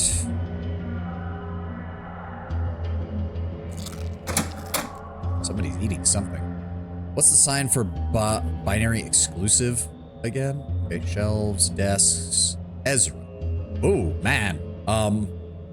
You doing okay, buddy? Jesus. As he turns to face you, you immediately notice there's something off with this man. His face is pale and hairless. He's missing one eye, and wires protrude from the socket, traveling over the side of his face and disappearing down the back of his neck. The other eye is almost colorless, with the pupil so contracted you question whether he can see at all. He speaks with a calm and even voice. Hello, Savan. I'm Ezra. I act as head network administrator and chief of the engineering sector. Are you blind? Ezra raises his hand slowly and extends it towards you. He holds two of his fingers in front of your face for a moment, each pointing to one of your eyes before retracting the hand. What is it you do here? Me specifically, the cyber department, or the engineering sector. I meant you. I make sure that all parts of the station's internal network are communicating properly and securely, and that all scripts are running as they should. I also oversee the operations here. And the cyber department? We maintain and improve the station's internal network. We write the programs for all automated systems in the station. And what does the engineering sector do? We construct, deconstruct, research, upgrade. Listing all the specific things my team does would take far too much of my time. Talk to the people working here. Many of them will be more than willing to let you know the details of their projects. Okay. I've heard that you're a powerful mind controller. Is this true? Ezra remains silent and just stares at you. If this is true, I'd like to learn about it. He just keeps staring at you. Stare back at him. At first, nothing happens. The two of you stand there, staring at each other. Your thoughts slowly start to drift away from what you're doing, and you almost don't even notice that you're losing control of your own body. The world around you blurs away until the only thing you can clearly see is Ezra's one eye staring directly at you. It seems as though he's not looking at your face, but through it, into your mind. Wrestle control back. You feel Ezra's surprise as you fight back, and for a moment, you're able to break his grip on you. Break off contact and attempt to disengage. Your will is stronger than I expected, Savan. Consider that your first lesson. I want to learn more. I can teach you how to short-circuit the brains of others and instill fear in them or break their minds. Well, unfortunately, I don't have thought control, but this was a very fun experience there, Mr. Ezra. Thank you for that. I got the feeling that this is a man who spent the entirety of his, like, teenage and early adult life being asked, oh, I heard you can do mind control. Can you do mind control on me? Or some stupid shit like that. So now he's just at the point of, if anyone asks, I'm just going to fuck your brain, and I am not going to apologize. Leave me alone. That is the face of a man who is done with people asking him to do parlor tricks with his psionic abilities. He is done with this. Hello? Herald? The art of putting abilities into narratives and dialogues is sort of a rare one. Oh, yeah. I don't think there's too much of it in Underrail, at least from the player perspective, but I'm pretty sure if that's any indication, it'll pop up from time to time with the NPCs. That's also a good way of showing, like, psionics is not just combat. People use it for other things. Howdy, you must be the new guy. Name's Harold. I'm in charge of the workshop here. Nice to meet you, I'm Savan. So, you looking for something specific or just looking around? Tanner tells me you know a way to restore power to the outpost that he tasked me with. Yeah, right. I remember taking a look at the power generator over there a while back, couldn't do nothing about it, and because it didn't have one of these. He rummages through the boxes on the table before producing something resembling an energy core. This flux controller, you insert it in the slot in front of the power generator, should get everything running again. After that, you ought to be able to reactivate all the outposts. Afraid you have to do that manually, though. Each of them has a switch that cuts the power off in case of a hazard. Got it. I'll give it a try. Thanks, Harold. Did you have any stuff to trade? All right, money. He's looking for repair kits, components, molds, bags of caltrops. Ooh, caltrops could be good. They're expensive, though. Bear trap, caltrop, combat knife, crossbow, recycle item, repair item, serrated bolt, sledgehammer, throwing knives. That's what. Oh, do I have enough for that? Do I have enough for that? We need to start learning how to do that so we can. Barely. I barely have enough for that. Thank you, sir. That's a start. So if I go into this, download, if I go to crafting, throwing knives requires metal and poison option. Okay. The quality of the metal does not influence the end product, but the type of metal does. I do know that. So the only thing I would need there would be like scrap metal, right?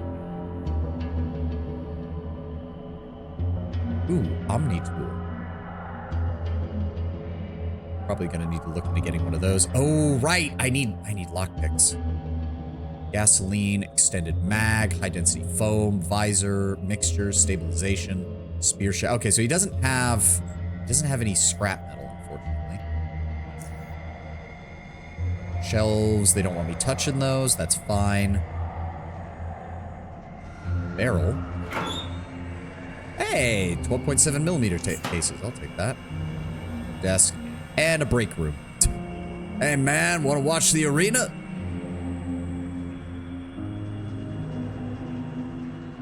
Nah, I'm good, dude. I'm good. We can't get into anything else there. There's a security room over there that they don't want us going in. That's fine. They don't want us going that way. And they don't want us touching the shelves. Okay. Let's head back up to psionics and talk to Pascal again.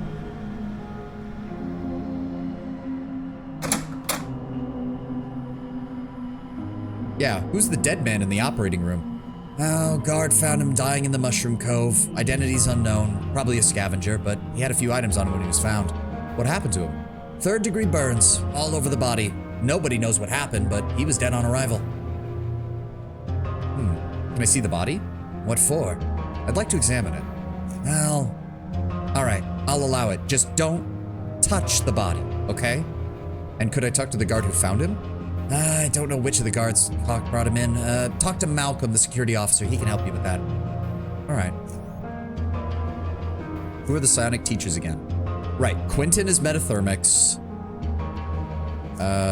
Bison is martial arts. He's up on the platform. Thought control is Ezra. Yep. And then temporal manipulation. Okay. Thank you.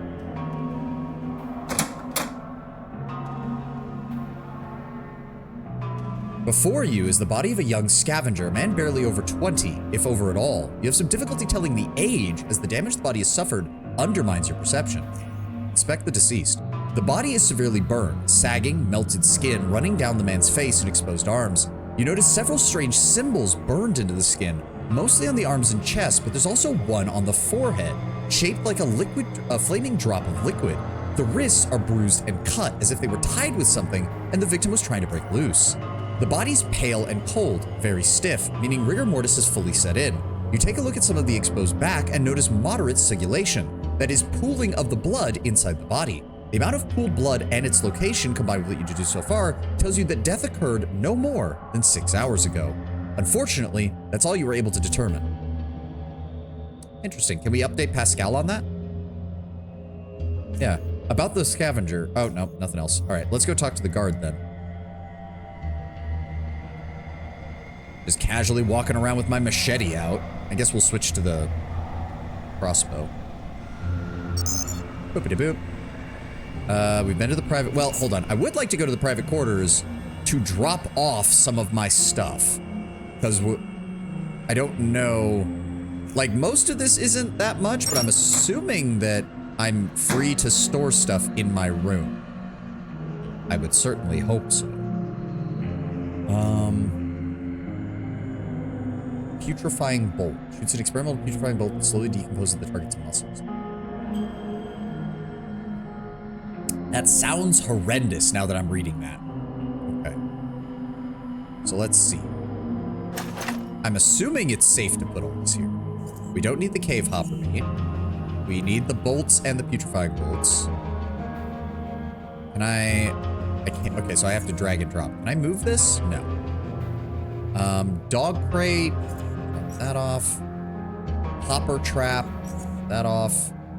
Flux controller, we need that. Tranquilizing bolt, we can keep that. 12.7 millimeter case. Keep those, keep that. Okay, so we're just dropping off some of the random shit that we've found throughout this. That gets us back down to 27. There we go. Hello, security camera. How do I load? Oh, you have to put the bolts. Oh, okay. All right. Still. Administration and library. Ooh, people. This is a bathroom. Hello, security camera. Security camera, D-boys. Hello. Sorry, no time to chat. Gotta get work done. All right, both of those doors are red. We don't need to touch that. Oh, Vera Hale. Okay, she doesn't want me touching anything in her room. You met Vera previously during your testing period. She's one of the counselors. Good to see you found your way to my office, Savan.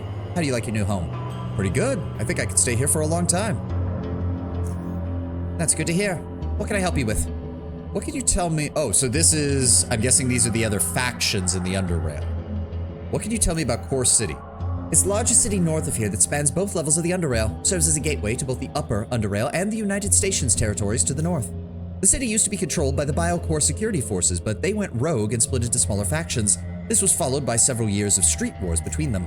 The fighting ceased in light of outside threats and serious infrastructure problems, and nowadays the three surviving factions rule the city together through their appointed mayors. And what was this about the United Stations? Certainly. The United Stations, also known as the Union by some, is a confederation of stations in North and Central Underrail. It's an attempt to unify the entirety of the Underrail so that humanity can work together towards a better future for the human race. Similar to our station, the Union is ruled by a council of 5. Most stations of the Union have some degree of autonomy.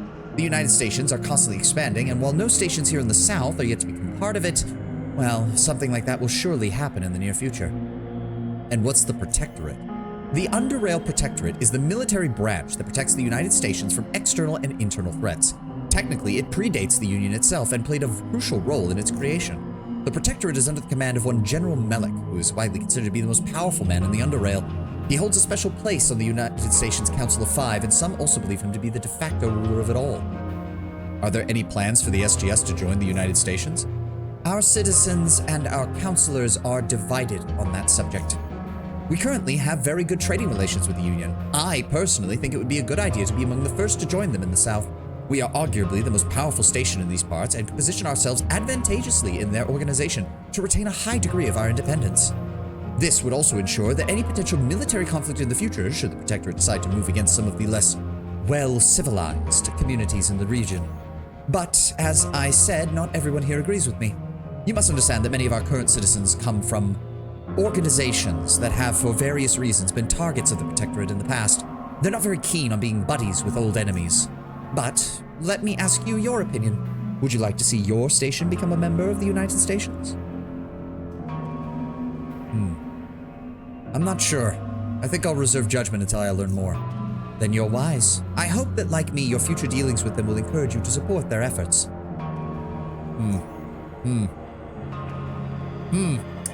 A force from the north moving in and forcibly subjugating a bunch of stations in the south. Huh. I feel like there's a joke I could make there. Oh, I wish I was in Southgate. Hoorah, hoorah. In Southgate, I will make my stand. Live and die in Southgate. Alright, so this looks to be... what is this? The library, basically, from the looks of it.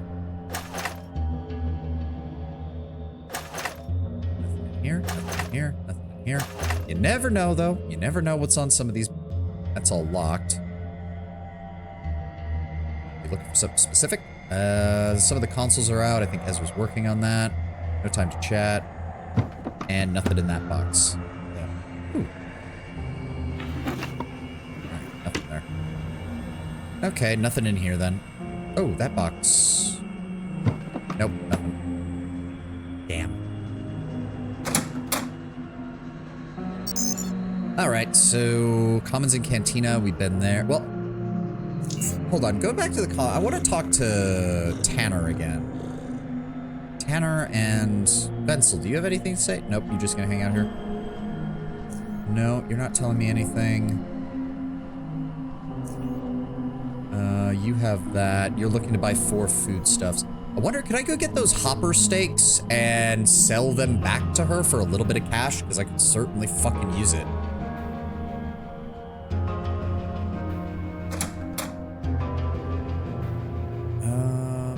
What can you tell me? Oh, yeah. What can you tell me about the United Stations? Well, the United Stations organization's the diplomatic offshoot of the Protectorate, looking to unify the stations through peaceful means, where possible, and through politics and economy. Make no mistake, the United Stations are under the Protectorate's control. They're effectively one organization. But the United States administration is not as monolithic as that of the Protectorate. This will, I predict, at some point, when a certain strong figure is no longer in place, bring about very interesting events. And what can you tell me about the Protectorate? Oh, I could tell you a lot, but the important thing for you to know is that it's primarily a military organization under the control of General Melik. Their goal is to unite all of Underrail under their control. For what reason? Well, that's debatable. Ignore the opinionated voices telling you the Protectorate is your friend or your enemy. It's not neither. The existence of such an organization at this point is unavoidable considering the political climate. While its manifestation could have been better, know that it had been a lot worse as well. Much worse. As far as the SGS is concerned, we have maintained a clear policy of neutrality. And what is your policy of neutrality exactly? It's the position we take in regard to the Protectorate of the United States in regard to their effort to unite the whole of Underrail under their control. We are not against the idea of unification, but at this point, it would not be beneficial for us to be merged into such a large, centralized organization, since we stand to lose more than we might gain. Many of our members came from different organizations that were at various points in one conflict or another with Protectorate. Following Protectorate laws, and more importantly troops, jurisdictions over our territory would bring harm to our citizens, and we cannot allow that. At a different point in time, after the Protectorate and the stations have adequately reformed and a broad amnesty agreement is put in place regarding previous conflicts, maybe then unification could come. Okay. What can you tell me about those outposts you asked me to look into? They were used by the Omega as part of a defensive perimeter against our station. We managed to break that perimeter, and they've lain in ruin ever since. One of the entrances to the Omega base lies to the north of them. Who the hell are the Omega? Oh, they were a neighboring station. Unfortunately, there were some damn hotheads, primarily on their side, decided that coexistence was simply not possible with us. A minor incident escalated to a series of skirmishes along our border, and then finally into all-out war. Unfortunately for them, we were stronger, and it was we who ended that war. They no longer have a station or a community, but we paid a high price as well. All that could have been avoided, but what's done is done. War. War never changes. Did I not look in those barrels? Damn, empty. Alright. Wait. Why does one of those boxes say that it's still... I mean, I do appreciate that it says empty to show you exactly which ones you've already looked through. Which is nice. How is there... It says there's another box in there. Hold on. Oh, there's nothing. Damn. They don't want me touching those shelves. Yeah, I guess foodstuffs will probably refer to, like, finished food, but I would like to know if we can or not. Well, since we now got a political update, maybe we can talk to the security chief and see if he's... Hello, Mr. Robot. Please move out of my way. Thank you, Mr. Sentrybot.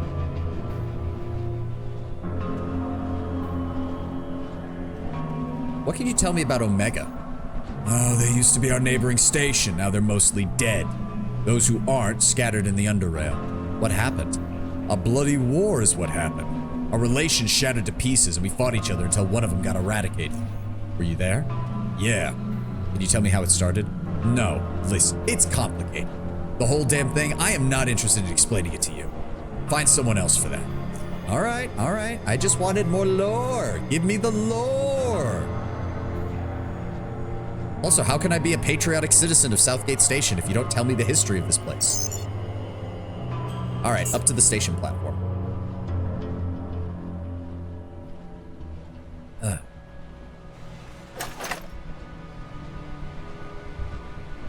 SC, Sentry. Oh, a willowy woman removes her respirator and exhibits the smile underneath. You remember talking to her the first time you came here, but for some reason her name eludes you. She even mentioned it at all. Her light soprano voice, I have no idea how to do a soprano voice, is quick to remind you though. Savan, remember? Essie. Essie, good to see you. Yes, that's my name. How's it going? Got some stomach problems since I woke up. It'll be better as soon as I take a nice walk. You do that. You need some help? Directions? I was hoping you could tell me how to get somewhere. Oh, never mind. Wait, what? All right, watch out. Once you pass the perimeter, there's a lot of danger. Okay, so I guess she's just a basic direction NPC. Can I? Nope, that's locked, so he's not gonna let me through. More security cameras, more sentries. It looks like the sentries are in heavy armor. Boxes that we can't use. Some tunnels are poorly lit. Better bring night vision goggles. Okay. So do I have a journal? Ah, okay. Oh, and I'm guessing it'll be divided up by section of the Underrail. Okay. Learn more about what led to the brutal death of the man whose body lies in the medical levels operation room. Reactivate the power generator, take the outpost in the tunnels to the north. Shoot a rat hound with the bolt that Quentin gave you, collect a tissue sample. Retrieve the package from the barracks at the SGS station platform near the tunnel and take it to the warehouse south of the GMS complex. Okay. How do I get over there? There's stuff over there. So that leads down. There's a power box there. Where are we? Arm range, shooting range. Oh! Oh. Global map. Oh dear. Southgate Station. The lower caves. Okay. And unknown. Don't know why that's in my machine, telling me that there's just a place I don't know about. Thanks, game. So where does this go? Oh. Well, this is already creepy as fuck. I'ma just quick save real fast. Hold on, I'm a quick save. I'ma also put my armor on, please. Something. Oh dear. Stairs up. Shelves. Nothing in here. Barrel. Nothing in here. Does this just go... Oh, good. This just goes to the other side of the platform. Oh, bullet casings.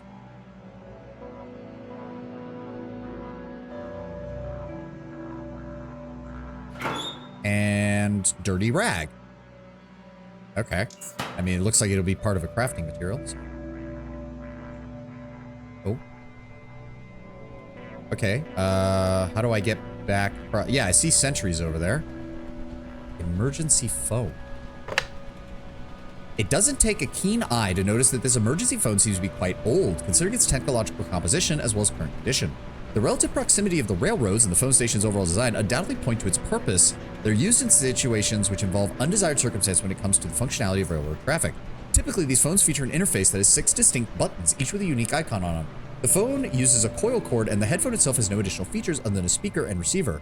An exposed digital display port lies right beneath a small metal door, both located under said buttons. The connector pins are bulky but few in number. Oh, there's nothing that indicates the current functionality of the phone. Open the metal compartment. Oh, take the items and leave. We picked up black cloth, 6 bottles, and some rubber balls. Okay. Can we do anything else with this?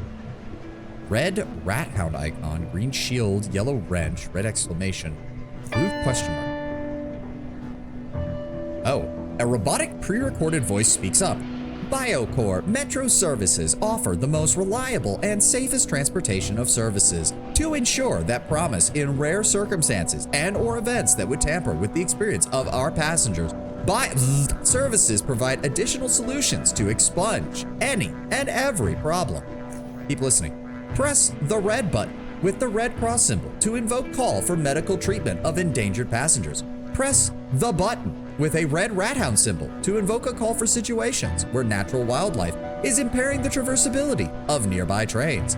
Press the green shield button for situations where human interference is in any way tarnishing the experience of your traveling experience. Okay, but it didn't explain what the yellow wrench or the red exclamation mark are. All right. So it's less a phone and more communicators, a specified place where it goes rather than actually calling. Yes, that seems to be the case. All right, let's go back over to the main part of the platform, shall we? Ah. Okay. Yeah, I'm definitely thinking the only thing I really need is maybe a mod that increases our out-of-combat movement speed, because I can already tell this is going to get slow. This is going to feel slow.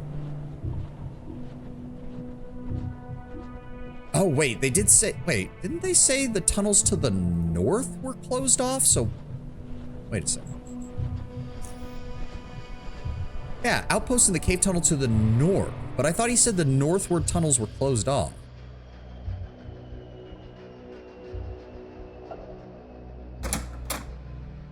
Locker, shelves. Roman. You must be Savan. Name's Roman. I'm in charge of the barricade. Wish I had time to chat, but kind of busy. Have you made any progress in clearing the tunnel? Not so far. We're gonna have to dig pretty deep to safely plant the explosive, otherwise we risk damaging the tunnel even more. How much damage did the earthquake do? We're not sure. Might be the tunnel has just caved in a few spots. I've sent parties to the tunnel's side entrances to investigate. We'll know more when they return. Alright, leave you to your work. Footlocker, footlocker. If I close that...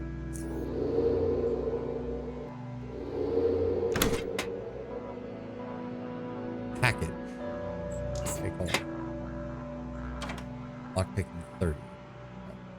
I wish it would tell me that it was locked, like in parentheses, like how when it's empty, it tells me that it's there. Yeah, lockpicking 30. Okay, so we can't get that just yet. Don't mind me. Surveillance. Oh, cool. SGS sentries, auto turrets. You see any lurkers, run. That sounds promising. Can I get out here? Yeah, there is a door. Oh, and there's Bison, the guy who's the telekinetics expert. A lean, athletic man greets you with a friendly, resonant voice. Hello, my friend. I don't believe we met. Name's Bison. Well met. I'm Savan. Love to chat, but as you can see, we're a bit busy right now. There's something you need. What are you doing? Helping clear the tunnel by using telekinetic manipulation. Can you teach me psi abilities? I can teach you psychokinetics. If you're interested, I'm afraid I'll have to charge you though. What can you teach me? When it comes to psionics, I can teach you to telekinetically punch, inflict force fields, force emissions, and electrokinesis. What is a telekinetic punch? When you focus your mind to create a telekinetic ball and launch it at your target, impact is often so strong that if you hit a living target, you're likely to stun them for a short while. Alright, well unfortunately I can't use that. Where did you all learn to use psionics? Is there like some guru roaming the Underrail? He laughs. Perhaps there is, friend, but the man who taught me was far from a guru. He only knew a few techniques and I had some coin. We exchanged, the bare basics, but it got me started. Refined the rest on my own. He's talking about Ezra and Quentin again. Yep. Psionic mentors. Oh, there's also the possibility of undergoing cerebral imprinting with psionic mentors, but I'm not a fan of those. Okay, we're gonna hold here for a second while the ad plays. I'm gonna run and refill my water. Sounds more like a telekinetic bullet. Yes, but I think it's very short range 10 wins, so it gets treated as a punch.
Bullet punch. That's a pretty good way to put it. Psionic bar, earthquake, possibility of undergoing cerebral imprinting with psionic mentors, but I'm not a fan of those. Why? What's wrong with it?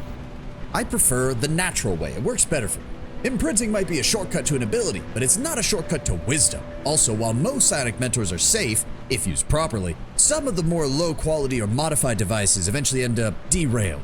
No different than lunatics, I heard. A while ago, I think a story about some junkies who didn't even use them for psionic reasons at all, but heavily modified them to get some kind of high. My seat is moving. Hold on. Yeah, I need to get a new chair. I need to get a new chair in this ship. I need to get a new chair. This thing, I think, is on its last legs. But that's a whole different story, Fred. If you obtain them from reliable sources, I'm sure they're safe to use.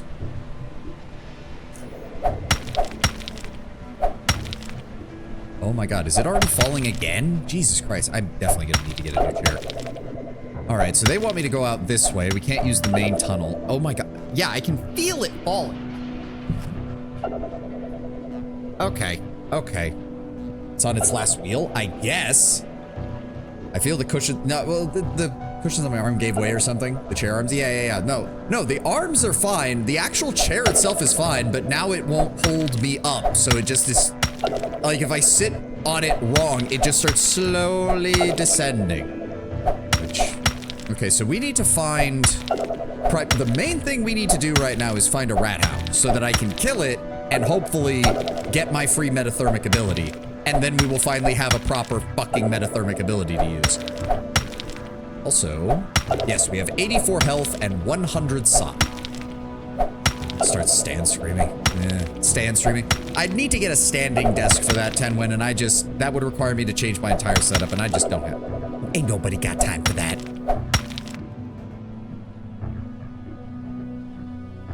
Oh. Really? Okay, well, I would like to find something other than a bandit, please. Let's try going out the south side of the station. Maybe we can find a rat hound down that way. I just want my metathermic ability, game. I put points into metathermic so I could use metathermics while I'm metathermic, and you're not letting me get a metathermic ability. Guy had a big sign behind him that just says bandit.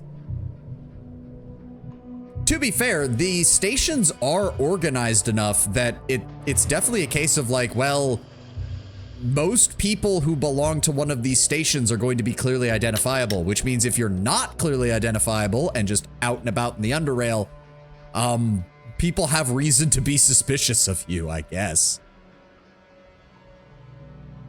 So does this, okay, yeah, it just the map screen is very simple, but I like it. And the fact that I can just leave notes on every zone is very nice. All right, let's find out what happens over here, I guess.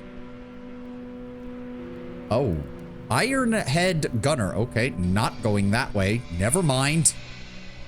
Every direction I go, someone is trying to kill me. Ooh, electronic scrap. I'll take that. There's this random guy walking around checking every building and taking everything. He's suspicious. Hey, in Southgate, that's not suspicious. I'm just doing my shit. It's only if I do that elsewhere that it's probably gonna cause problems. Oh, did I and that's a rat hound. Oh, that's a lot of them. Okay, so we want to shoot one of them and then we want to run the fuck away. Fucking book it. Ow. Holy shit, they get to attack like 4 times. Okay, well, I shot one of them. Book it! Not enough action points. Fuck! Okay, at least I'm running. Ow, that hurt! Can I please leave? Can I please leave? I'd like to leave. Thank you. Run. Oh my god. We're also slowly bleeding. We're almost going to die. We're almost going to die. I'm also below 40% health, so the bandages don't help. Shit. There we go. Heal myself up. Okay. Well, I guess we're about to find out, if I wait long. So we did use the putrefying bolt. We did shoot them. I don't know if that actually killed them or not. So hold on. Where My quick save is there. Where was that? Wait. Okay, well, regardless. I believe game time continues passing outside of areas, so if we give this a little time, hopefully one, they will walk away, and two, we will be able to do something.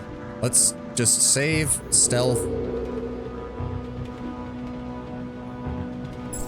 Nope, they're still there. Never mind. Okay, well, this is not a good idea then. Nope. All right. All right, okay, so that was a waste. That was a complete waste. We're not going that way.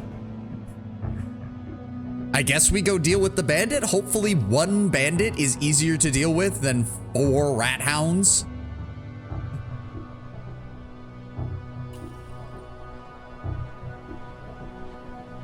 That was the game's way of saying, no, go north, you dumbass.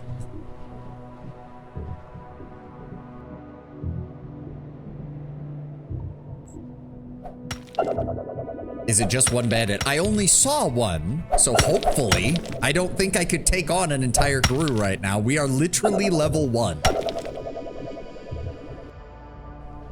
All right, let's, now it says we can talk to him, so he's not immediately hostile. There's 2 of them. Are you fucking kidding me?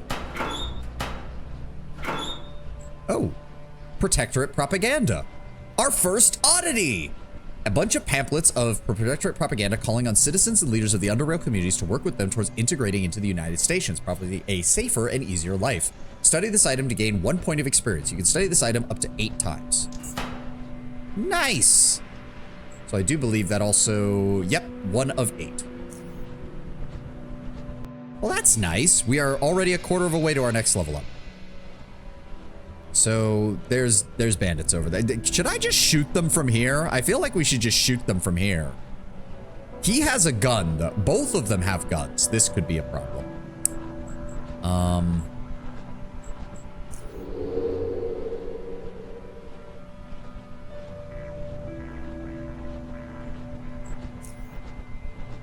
I only have a 30% chance to hit them there. Maybe they'll tell you to fuck off instead of shooting you. I have no money, so maybe. Who knows?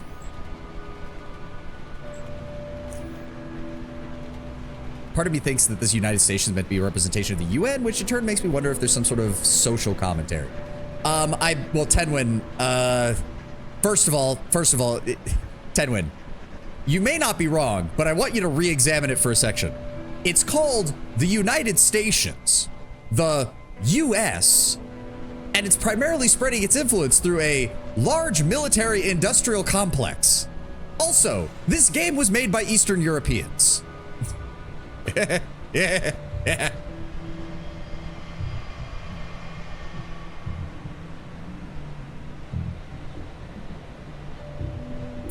A group of thugs stands before you like a pack of starving rat hounds, and judging by their general appearance, they definitely look the part as well. The pack leader is an average height but unusually wide-shouldered man, strutting forward and checking you out for a second, then finally speaks in a predominantly nasally sounding voice. All right, hand over the package. What package? Don't try my patience, punk. Give me the bloody package and walk off. Otherwise, I don't have it. In that case, you won't mind if I kill you and take a look myself. And they get to go first. Ow!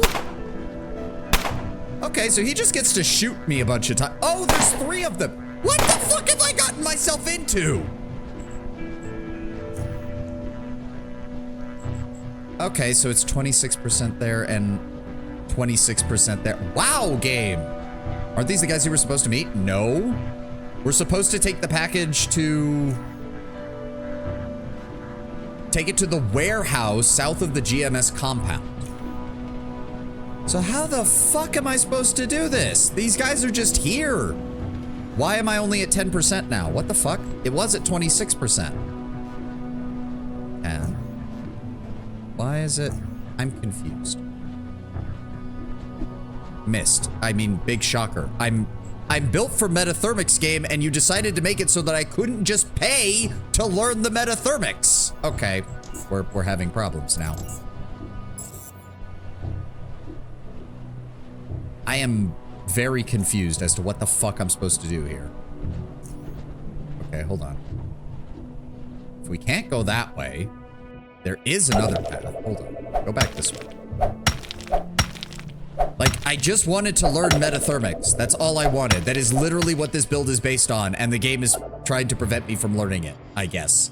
Just kill one rat hound and you can learn it. It's like, okay, but you put 4 rat hounds near me. The fuck am I supposed to do about that? Let's go underground here. See if maybe we can find something up this way. Oh dear, it is pitch black down here. Oh, there's an auto turret. Okay, so this is still... Oh, okay, this is still SGS controlled. Okay, okay. That's nice. Hello. You come up to the short, bull-necked man leaning forward, focusing all his attention on the security monitors. On it, you see 2 dark figures disappearing around a corner. The man straightens up and recoils as soon as he becomes aware he's alone. A quiet moment passes, and then he speaks. Oh, you scared the hell out of me, man. He pulls down his respirator. Don't sneak up on a guy like that. Sorry, didn't mean to. It's okay, but damn. I'm Harlan. What are you even doing here? I need to, where do these tunnels lead? Freaking everywhere. Back when the Underrail was built, they used them as escape routes in case there was a hazard in one of the main tunnels, or just to be able to quickly access remote parts of the lower Underrail. Nowadays, between the lurkers and the creatures that skitter about, it's definitely not the safest way to travel. If you absolutely must go there, bring night vision goggles or some flares. And if I need to get down there? Look, I'm not opening the gates unless it's an emergency. Gorski's orders. Why not? Look, it's a lurker metropolis out there, and I'm here on my own guarding it because everyone else is working or guarding the metro tunnel. So unless Gorski or Tanner comes down in person to tell me otherwise, this gate is staying closed. What can you tell me about lurkers? Look, I don't want to meet those guys, let me tell you that. They're a brutal cannibalistic gang that lives in the underpassages and are the primary reason why only the most desperate use these things. I see them on the cameras sometime. One time I saw 3 of them tried to break through the gate. Had they managed it though, they'd have met that turret over there, but lurkers are no joke, man. I heard stories of them stealing babies, children from smaller settlements. Horrible shit, man, just horrible shit. All right, I'll get out of your hair. Sorry about giving you a heart attack there for a moment. Don't suppose you've got any... Ooh, okay. Reduced persuasion, chance to critically hit does go up, but it reduces action cost of melee attacks. Okay, we'll take those. So that actually gives me some additional gear. Increases cold resistance by 2, increases movement points by 10, and movement speed by 11. Nice.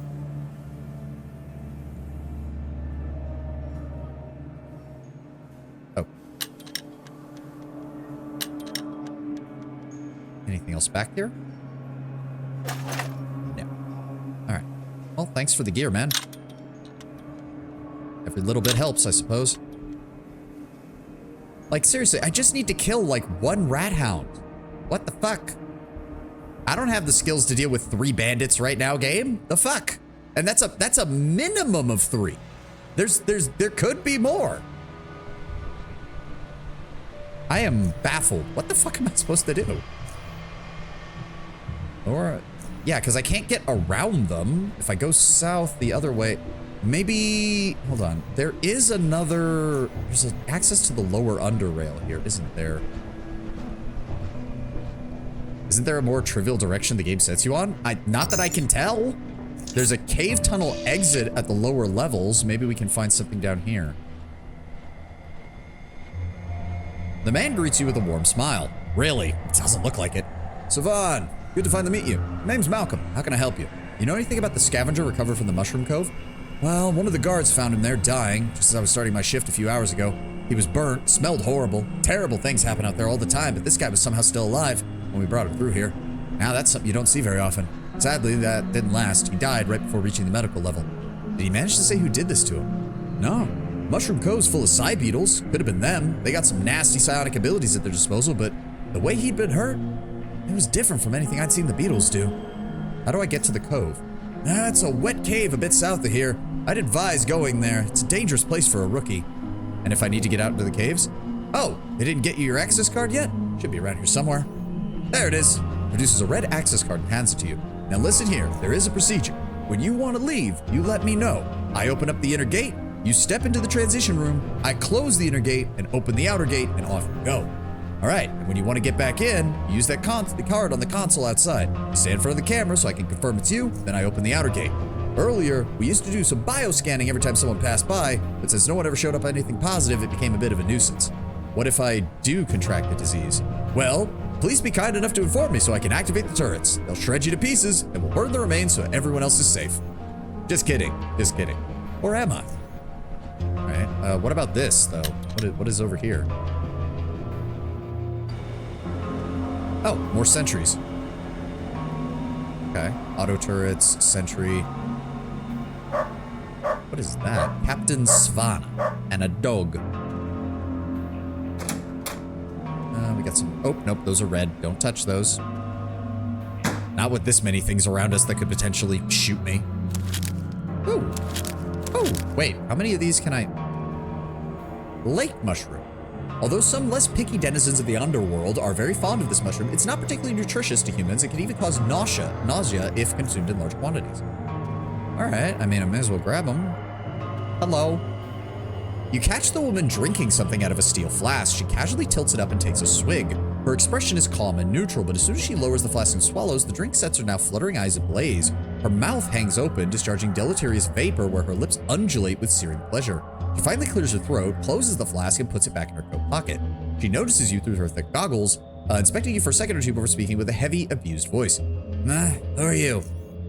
Never mind, I remember now. You're the new kid, right? You need a ride? Need to get to junkyard, catch you later. Okay, so that's a fast travel system, I'm guessing. For a place that I still have not been at. Let's gather up these lake mushrooms. Outward. Carry capacity increase. Okay, so whatever she took was a drug. Alright. Well, still nothing else down here that can help me.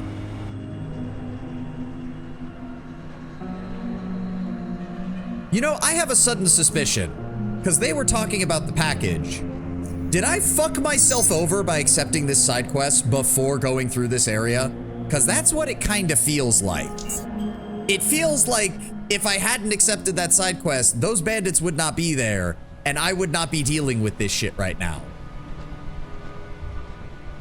Can I just go back to Quentin and have him teach me normally? Please? I need a metathermic skill. It is literally what my build is based on. Where was he? He was in, Agronomy? Whatever the fuck it is. Come on, dude. I just need you to teach me a fucking skill instead of giving me the runaround. No, he doesn't have it in the barter, and I can't do anything with that. Yeah, he just won't teach me until after we do this quest. Fuck.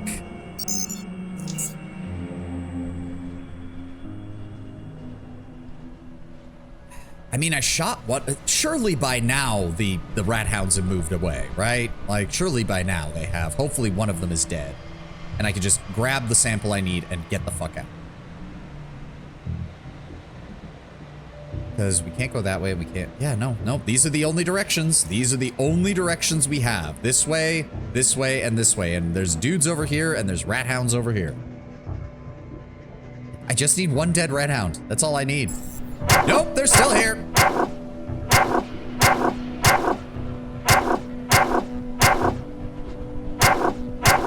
And I'm dead.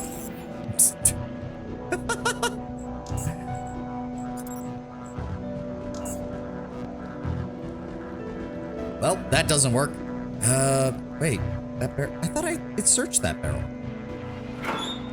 Oh, did I? Okay.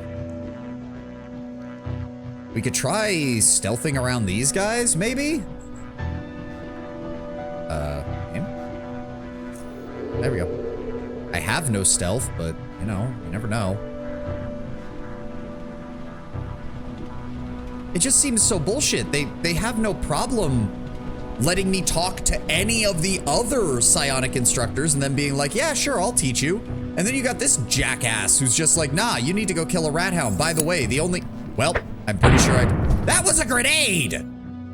Well, okay. Never mind, we can't go that way, that's for sure. Could you just hand the bandits the package? Well, yeah, but that would be probably failing the quest. I don't want to fail the quest. I might not have a choice, though.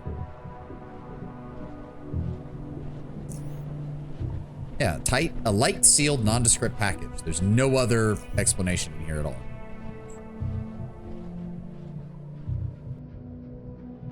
I mean, we know they're hostile now, so I could just try to attack them first and see if that does something.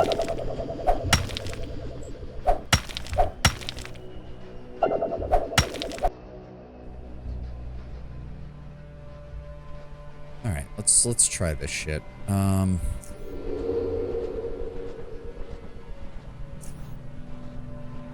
do I... Why won't you let me...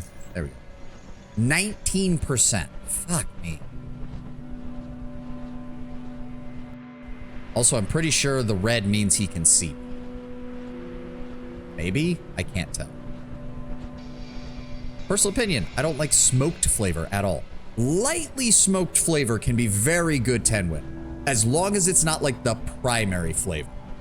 I've been finding myself using some sauces and stuff that have like a smoky undertone to them, and those are really good. Primary smoke flavor though, yeah, no. Like most jerkies, I'm not the fan of.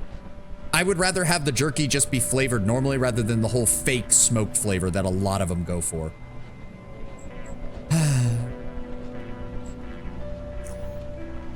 28% chance of that. 23% chance of that. So we are still better at doing that. Hold on. What else do I have in my inventory? There's a flare. We do have throwing nets, which could be useful against that melee dude. Tranquilizing bullets.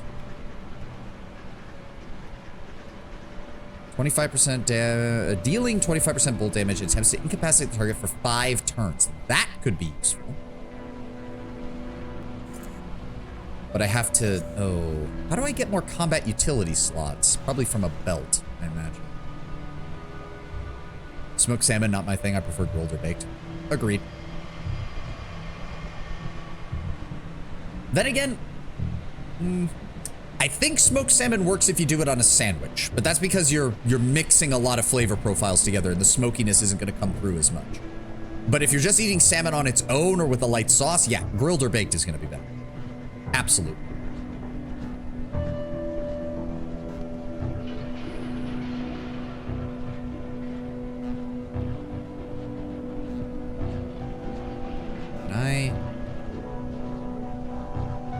If I throw that. Sup? And then... Okay. So, okay, well, we're in combat now. I used the action point. How many action points? I can't tell. Okay. We're doing... I dealt 24 damage to him. What does he start with? 80 health?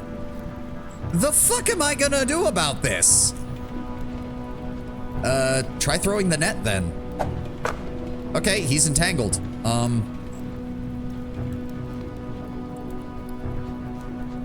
I don't think I have enough. Do I have enough? Not enough action points. Okay, dive behind cover then. And end turn. I'm assuming they're gonna... Yep. Okay, they're running up on me. They're running up on me. I can't throw another net just yet. That's bad. I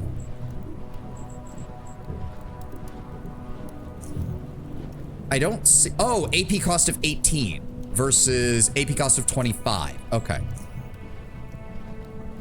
Bro. Got him. This is not enough damage. This is not enough damage. That was a critical. And it's still not enough.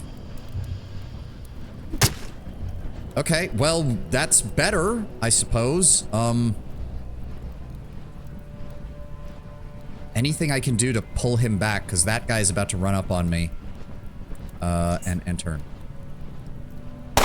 Ow! That's 20 damage! The fuck am I supposed to do about that? Ow! And now my chance to hit goes down because he's too close. What is the AP cost on that? 16? Okay, let's try that then. Wait, no, I told you to use the melee weapon? What? Oh. Oh, that's even lower. Never mind.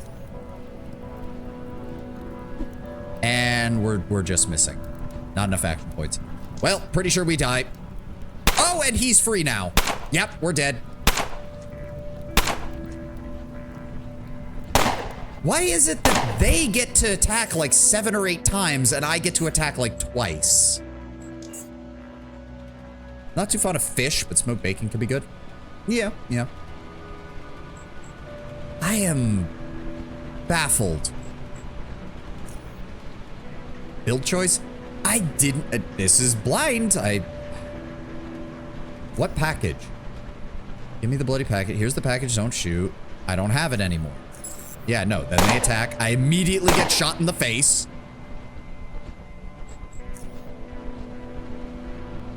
See, I have one moment I have 51% chance.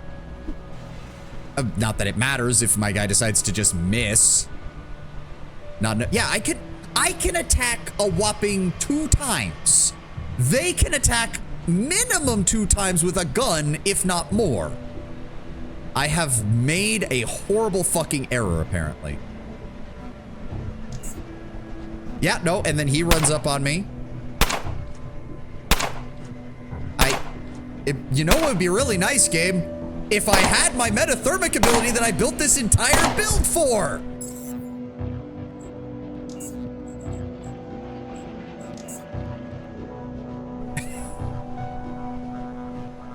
What is this? What is this? Who gave me this again? Warehouse South. Okay, hold on. Hold on. Can't believe I'm already having to do this.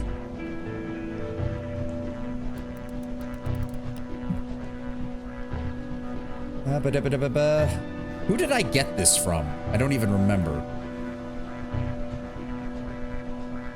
Jack Quicksilver. Yeah, him. What is going on with this shit? Jack's delivery job. Oh my fucking god. Literally the first line. You might want to delay picking up this side quest since the bandits can be a dangerous combat encounter. Fuck! So I fucked myself over because they're not supposed to be here unless you... I take a fucking side quest and immediately get fucking soft locked because they put a combat encounter in that there's simply no fucking way I can win. Fuck you, game. Just fuck you.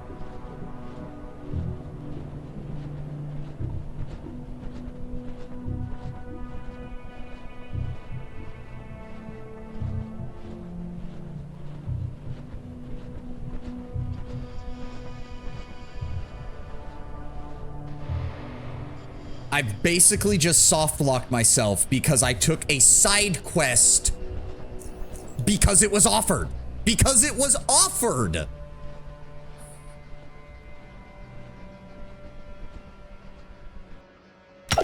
The only other place they said to go to was the caves beneath. So apparently the caves are not as bad as this. So we saw you being interested in having fun. We can't allow that. Which is a shame because I was having fun and now the game's just like lol, lamau even.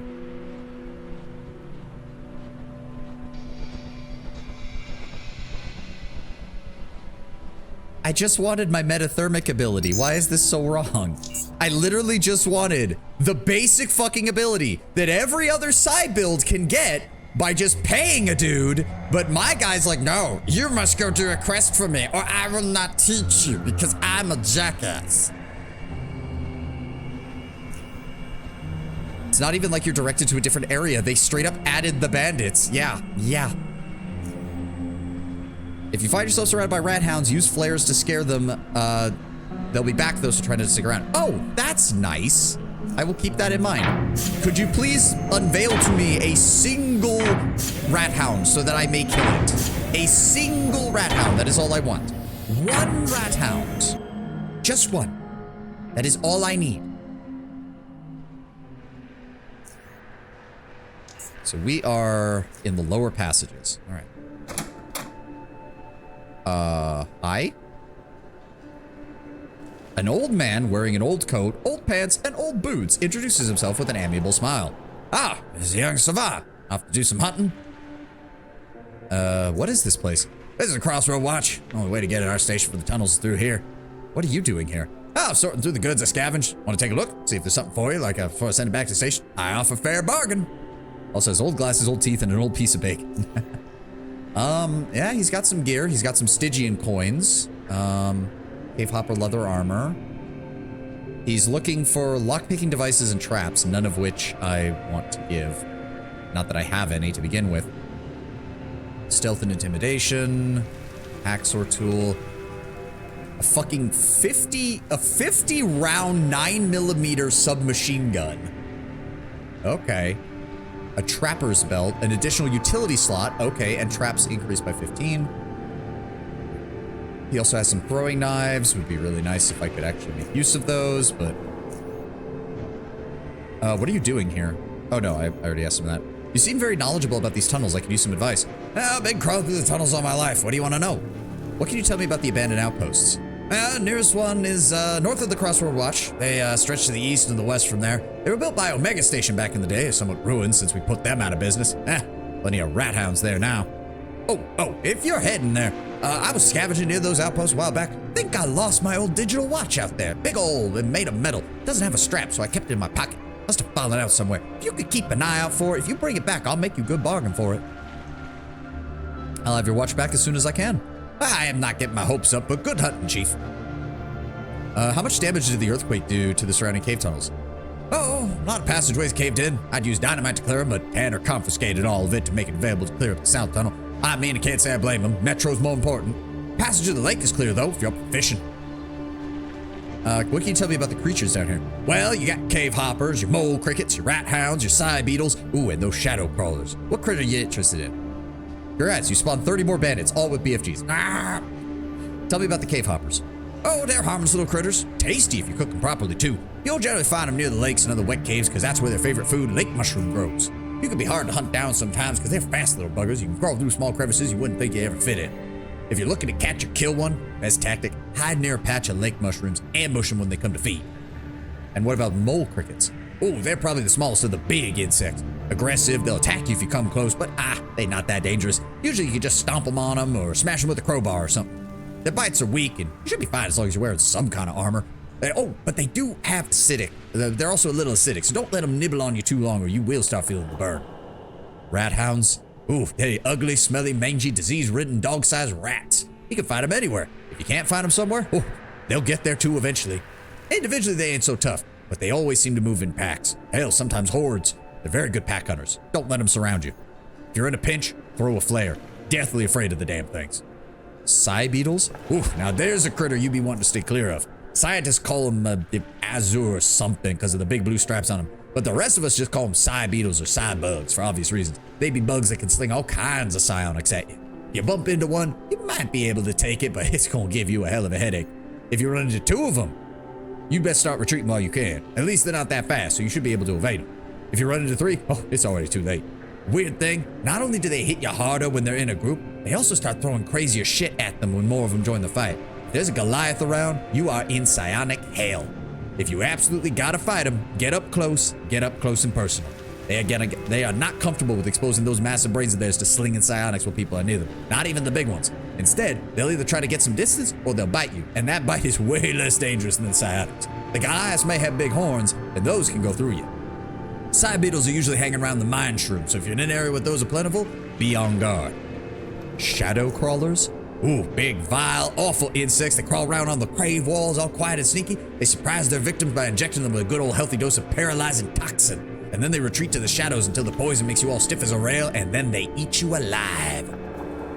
Don't start quaking yet, because they are rarely seen this close to the SGS. But out here, well, if you notice things are getting a bit too quiet, be on the lookout. What are these tunnelers I've heard people mention? Oh, the thing is, no one really knows for sure. There are nomadic people out of the deeps. People around these parts call them tunnelers because they're known to dig these big, wide, sprawling tunnels through the underground, connecting remote places of the Underrail, but nobody knows why. Some say they have a huge city in the middle of the deep caverns that you can reach if you follow the longest of their tunnels. Most of the folks to the north call them faceless because they believe that under those huge masks, they have no face. Superstitious folk don't like people saying that word, though. They say it draws their attention. Are they dangerous? Oh, very, but they're not always hostile. From my experience, if it's a small group or individual tunnelers, them's you should be wary of. The larger groups generally leave the other Underrail folk alone as long as they ain't bothering them. So you've met some. Well, don't think there's too much of this underground world I haven't met, but that's a story for another time. Dang it, man, you're always holding back on the important parts. Hey, a good storyteller always leaves his public wanting more. All right, see you later, you old geezer. Thank you for the help. Some bullet casings. And metal scraps. We'll need that for repairs. So we've got a couple. Okay, we have options now. Hopefully options that will actually help us. Oh, I see rocks. Empty barrel.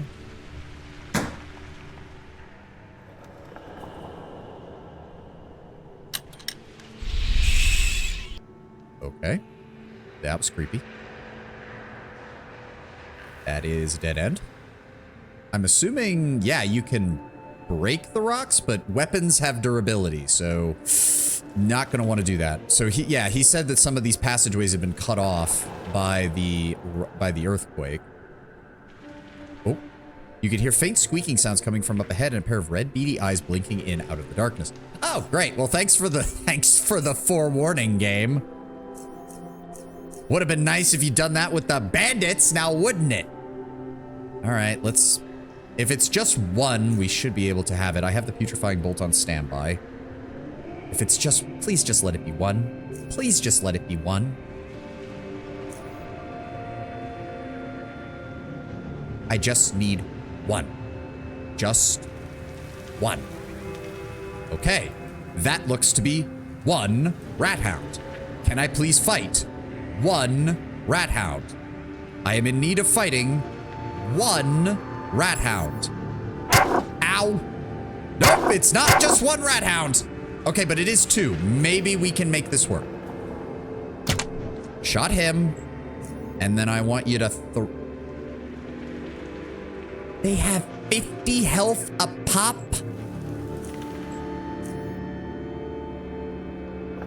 Okay, but I can't do more damage with this then.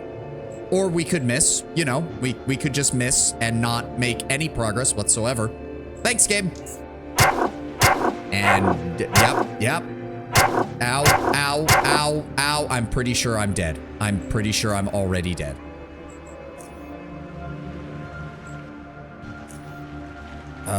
Throw?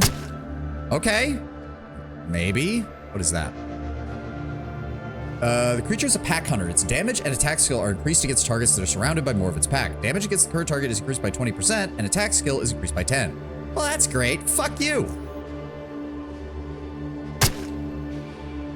Unfortunately, do I have enough to... Okay. Okay, he's dead. Run. We might be able to... Oh, fuck. Run, and then we'll... Ow, ow, ow. Please don't die. I don't think no, we're not gonna have enough because you have to use action points in order to leave. Give me a health hypo. Okay, that fully healed me. If that's the case. Okay, maybe we could, ooh. Action points reduced by 2 and the chance to get critically hit has been increased by 3. Oh, okay, you can debuff enemies with melee attacks. Okay, I think we can kill one of them. We just need to, there we go. Oh my god. Please, could you hit more than once? I beg of you. Thank you.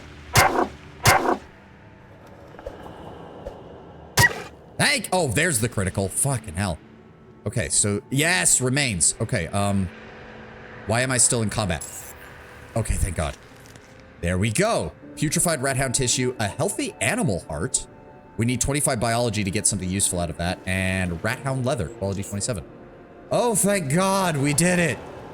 I still don't know if we're going to be able to get past those bandits even after I learn my ability, but hey, you know, it's something, I guess. Fuck me. Hello, sir. I am leaving. Okay. Okay, progress has been made. Look, the way I see it is if I really need to, I will just restart the character and not accept that quest, because it's not like we've really missed anything. I'll just do that off stream. But it's still aggravating as shit that a single side quest can basically prevent you from leaving.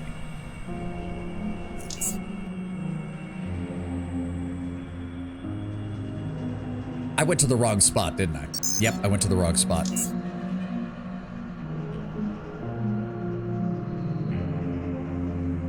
Here's your damn thing. Now give me my metathermics.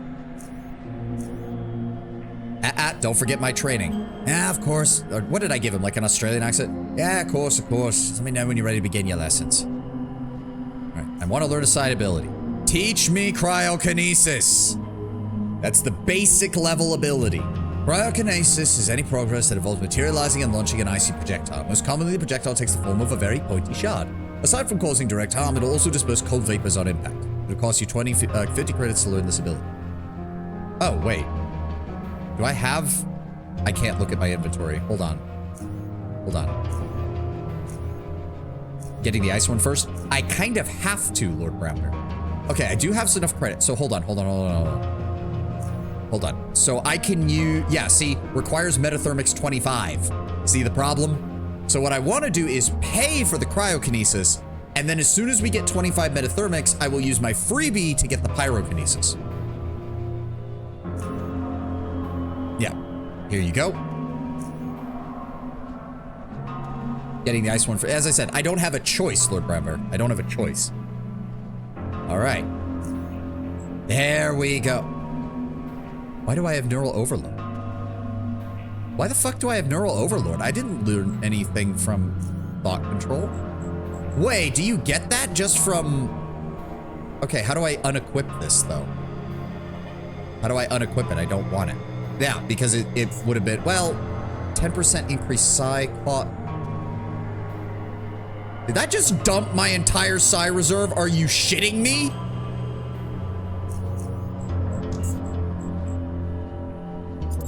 Load the autosave. So, okay, so now we know. Changing out your fucking your psi things dumps your entire psi reserve, thus forcing you to have to use one of your very, very precious, at this point in the game, consumables to reset it all. Not doing that.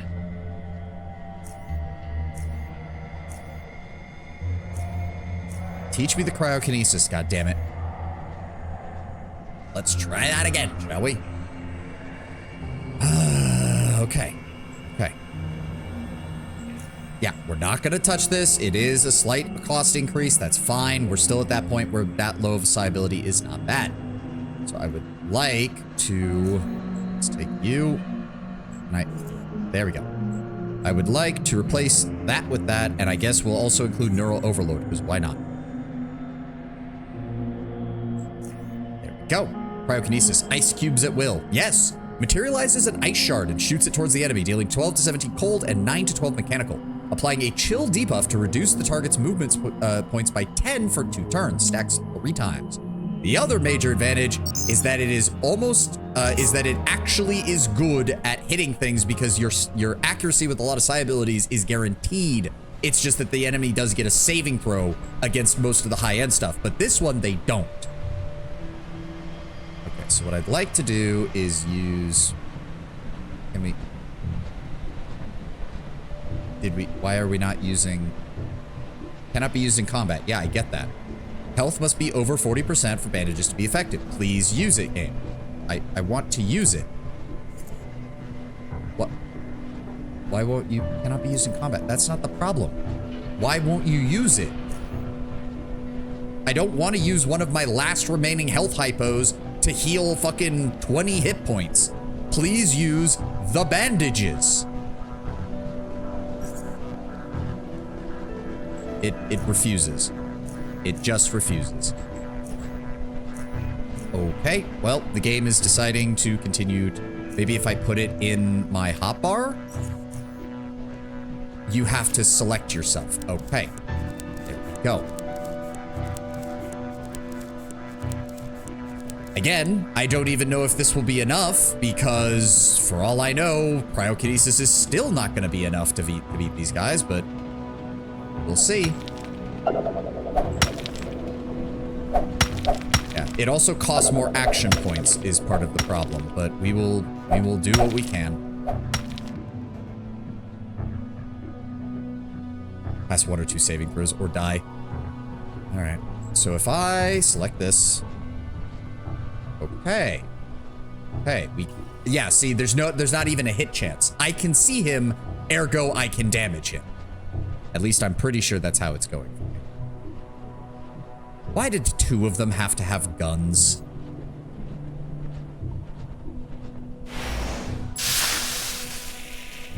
I don't like the cold. And then we're gonna do it again. Stop it. And then I'm gonna fall back a bit because they're gonna move up. He can still hit me from there? Fuck. Okay. And then I need another cryokinesis on you. Good. And then another one. Down he goes. One is dead. All right, continue falling back. Okay, he missed. He's moving up. And then... what are we dealing with here? Can I... where did those traps go? Throwing net. I should not have done that. That used all of my action points. I am an idiot. Well. Let me leave. Yeah, no, not enough action points. Ow. Ow. Okay, we're reloading. No, but we can do this. We can do this. So hold on, hold on. Before the fight starts, put this shit in here. Put the health hypo in. I said put the health hypo here. Is there anything else I can use? Tranquilizing bolts doesn't help me. Well, actually.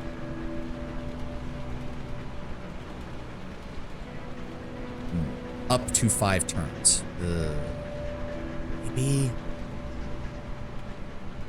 I'm just not very accurate. Maybe ice all of them. It only takes away their movement points, Silas. It doesn't take away their action points.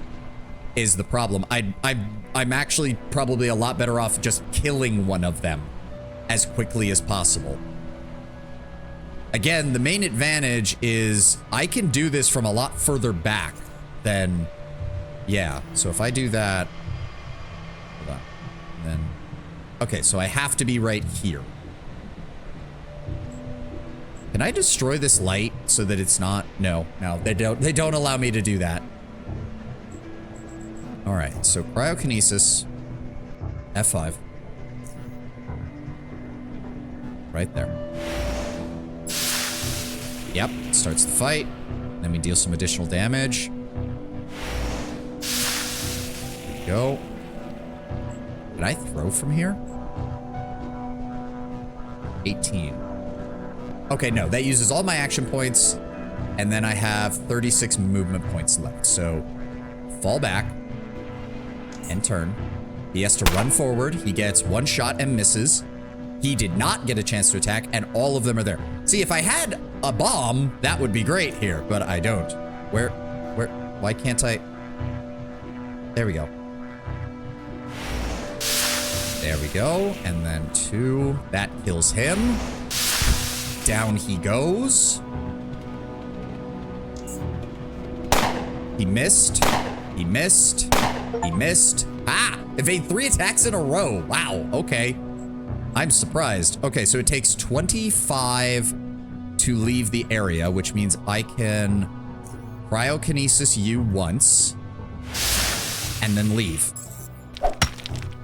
I will cheese the shit out of this if I must. We're gonna let my psi reserves replenish. It's gonna take a little bit.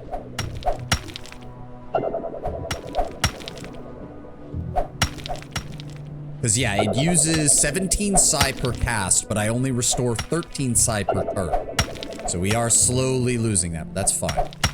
There we go. All right, F5. I'm assuming they're still going to be there, which is a bit of a problem, but we'll deal with that.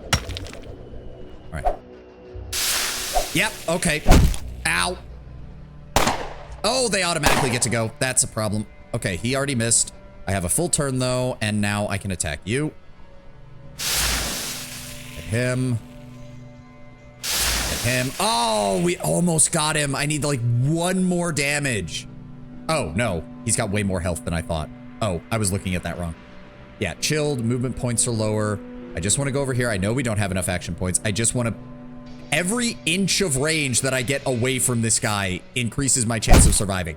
Ow! Please don't kill me. Please don't kill me. Okay. Okay, I'm gonna need a health hypo. Let's use, please kill him. There we go. Okay, he's down. Health hypo. And then I can't attack with anything. I have no choice but to move up. There he is. All right, move back this way. He's gonna shoot at me again. Please miss. Ow. Okay, okay. Pyrokinesis. Pyrokinesis. There we go. I can kill him next turn. I can kill him next turn. Just don't crit. Just don't crit. Ow. Ow. Ow. You son of a bitch. Where'd he go? There he is. And they're dead. Oh my god. We did it. We did it. You better have some shit on you that I can use. You probably don't, knowing this game. A hawker, some bullet casing, some standard 7.62 millimeter.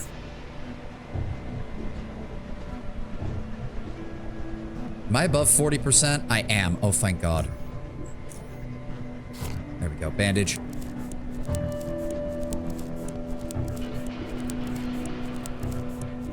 Okay. Whew. Please pick up that. 5mm Jaguar, a cave hopper leather armor, 50 standard rounds, and a 5mm case. Can I go sell that ammunition for money, please?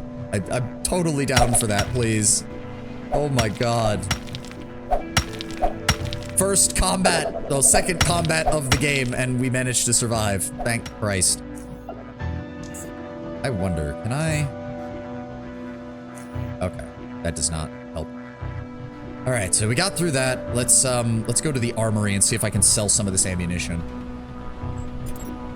And honestly, some of these weapons, really. I mean, wait, would I rather have a gun?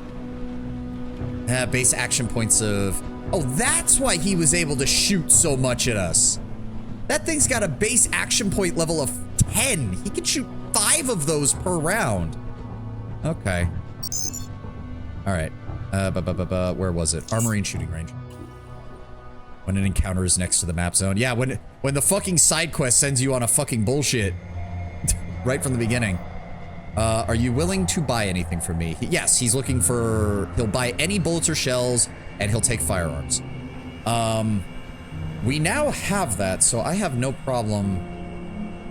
Machete 16... 1632. So I would get 3 attacks with them. I think the machete would be better then, because I'm not going to have a very high chance to hit. I'll give you that. I'll give you that. I'll give you that. You don't want the cave hopper leather, unfortunately. I'll give you the bolts. I'll give you the ammo. There we go. Is there anything else you want? You will buy the shell casings, but I don't know if there's anything else I can do with those yet, so I'm gonna hold off. And that's it. So are you willing to give me... You are willing to give me 421. Okay, that's nice. Machine gun... Is there anything crafting-wise that I want?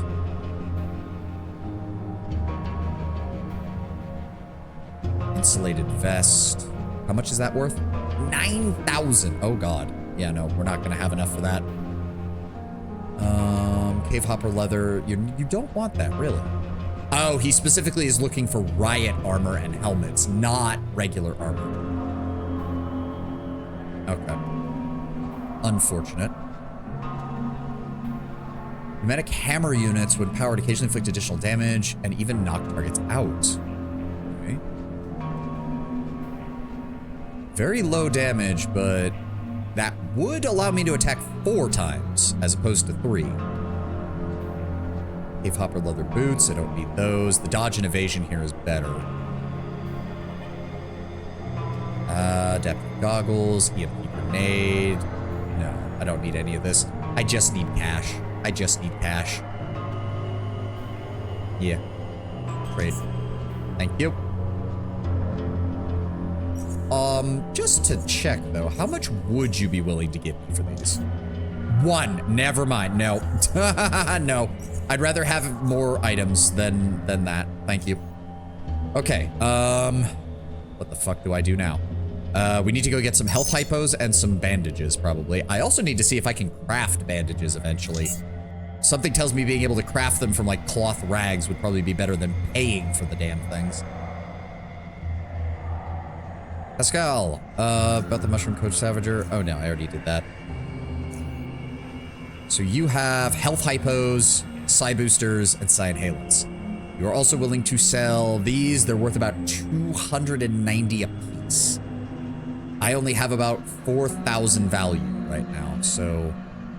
God damn, those are expensive too.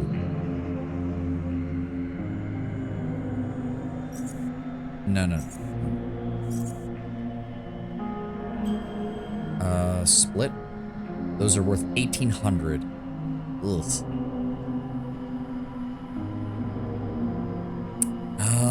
Fuck.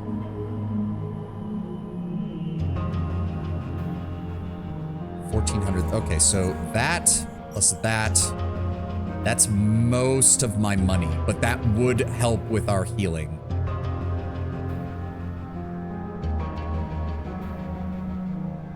Psi inhalant. That's that one. So the psi inhalant is actually the more valuable of the two, because without that, you can't restore your stuff.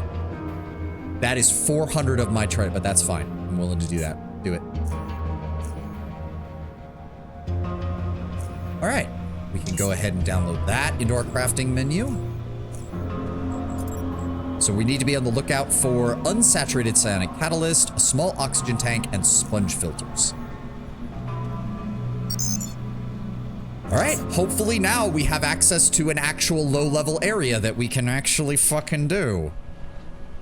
All right, I'm gonna run to the restroom real fast, and we will continue.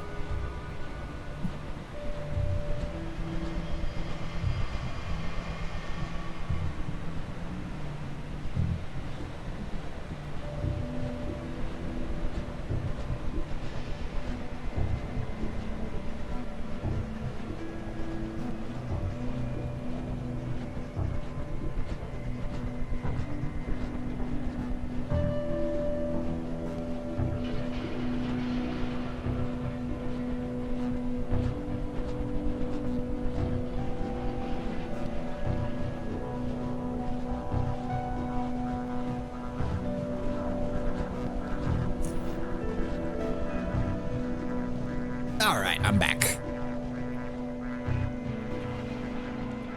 All right, we have plenty of psi-halants. We have plenty of that. I'm gonna guess we can just, honestly, just take the lock off of there. I'm not gonna need that. Pickpocket, we're never gonna do, so I wanna move neural overload over here. The only real advantage of that is the electrical damage type, but it just deals less damage overall. And I can only use it twice anyways, so the Cryokinesis is always going to be better. Always going to be better. So standard attack, Cryokinesis, neural overload. Let's move... Let's put health hypo. I said let's put health hypo on 4. Bandages on 5. Psi inhalant on 6. Psi booster on 7. And then the flares on 8. There we go. At least until I can get some more stuff, because we have 2 other... There's 2 other ones. Holding their shift or control gets me 2 more of those. Oh, there's a lock button. That's what that does. Okay. All right, we survived. We survived the real combat encounter. Our reserves have taken a bit of a hit because it does cost us quite a few casts in order to get through this, but I'm hoping we now have the ability to just keep moving. And is that better? 16-3? No, it's not. Just need to find somebody who's willing to buy that from me. All right, that leads down. Do not want to go down right now. Oh, fuck. Okay, do we drop a flare? It costs 15 to drop a flare. That would send them reeling, but I guess we... Yeah, so something tells me this was supposed to be your first fight. And not the fucking assholes down here. Use cryokinesis on him. Use cryokinesis on him. And then use all of our remaining movement to fall back, because that's going to force them to move. Yep. He had to use that. Okay, they only got one attack off. Very nice. Very nice. That helps. So I want one on... No. I want you. Okay, do I chill that one? Or do I... I could kill that one, but then I get full attacked by both of those. Or I damage you. And run. They're still forced to go that way. They got 2 that time. Ow, that was a critical hit. Ow. We really need to get some... I need to get some fucking AoE. Same as that combat XPT. You would have gotten a nice boost from that. Yeah. All right, that one's down. You're still cooling. Get you. Fall back. Oh, I might die. Oh, he missed. Oh, come on. Enough with the critical hits. Survive with 1 health. Oh my god. Okay, thanks, game. Zap him. What have I got left? 15 action points. I can't do any of this. Yeah, maybe getting the punching glove would have been a good idea. That would work better than the curved steel machete because it would have been cheaper. Because I can't. Wait, what? I had enough to do that? How? Oh, whatever. We'll get it next turn. There we go. All right. Zap. There we go. Okay. Well, that used almost all of my psi in one bout. Please tell me they dropped something that is actually of use. A healthy animal heart. And that's it. There is nothing else out here, is there? Oh boy, I might have really fucked myself with this, but oh well. Okay, I'm gonna wait for him to come. Is there only one of them? Please tell me there's only one of them back there. Please tell me there's only one of them back there. Nope, there's 2 of them. But we did manage to get a chill on both of them. Yeah, they have to use their entire turn to get to me. Oh, beautiful. That is what the cryokinesis is good for. Get fucked. And they're down. Fuck yes, that went better. And a fancy rat hound ear. That gets us another point of oddity experience. We're so close. I literally just need 1 more point of experience and we wait and we get a level up. We get our first level up. Oh my god. Oh my god. It's been... Oh, this game is... okay. Something happened here. I don't like the look of that one bit. We also need to get ourselves like a night vision goggles or something, because this place is dark. Admittedly, again, we are using a psi build, so darkness is not as big of an issue for us, because a lot of our abilities just hit.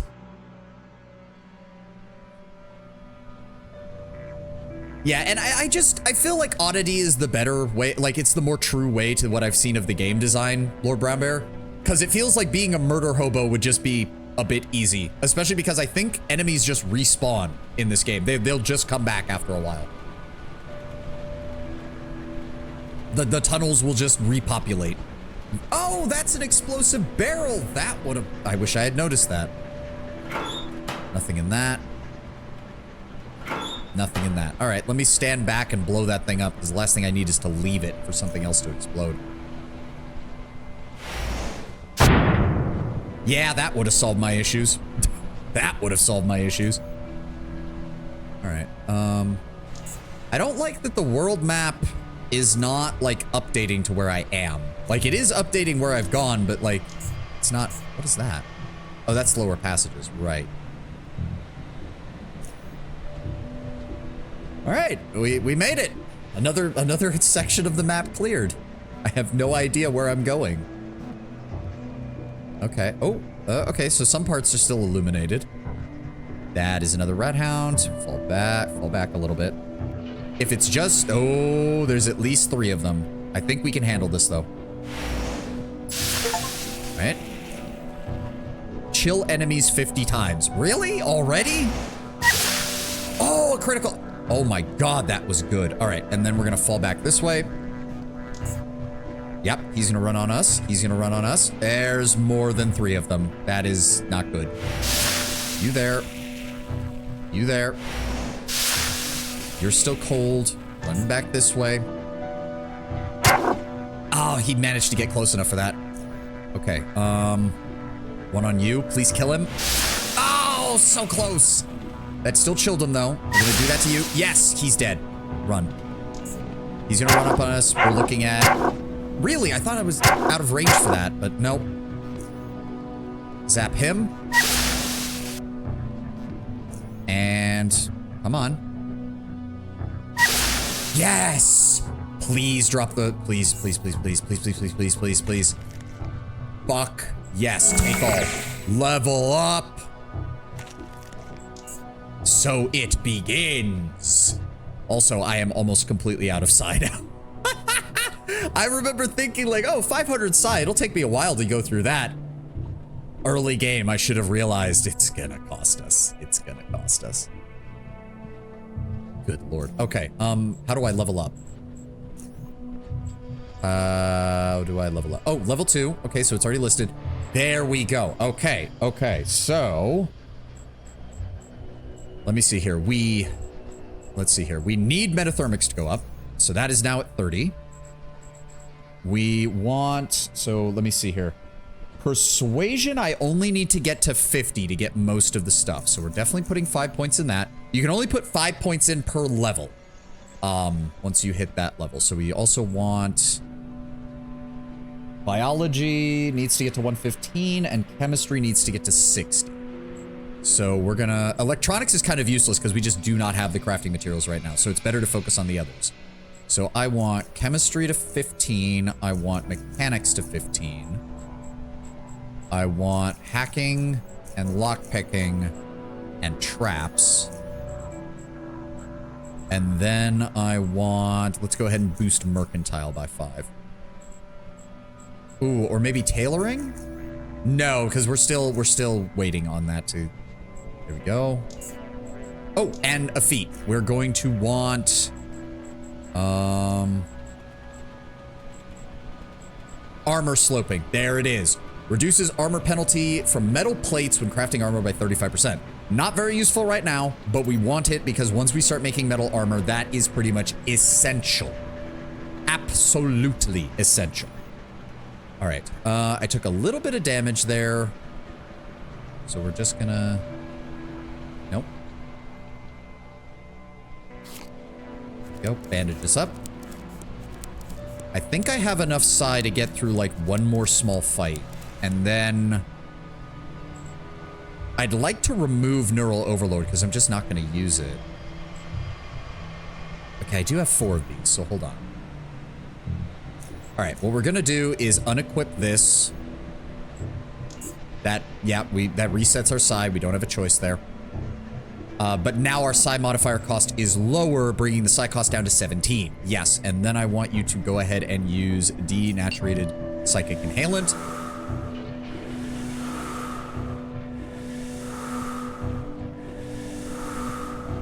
There we go. All right, let's keep moving. Now, if I recall, however, yeah. So we can only get 1 more EXP from rat hounds. This rat hound was sporting a small gold earring for some reason. What? We need 6 experience to get to the next level. All right. I feel like we're just gonna have to save before going around every corner. Also, is the I didn't even think to ask. Is the brightness and the sound okay for you guys? Like as far as viewing and hearing and all that? It's decent. Do you want me to?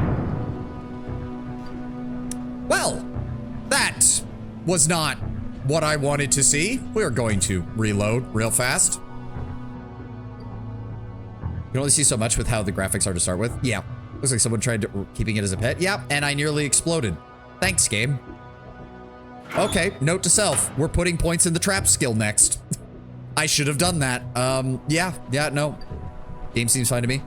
I'm just wondering, like, I guess the only thing I'd really do, there doesn't appear to be like a gamma correction or anything like that, so there's not much I can do there.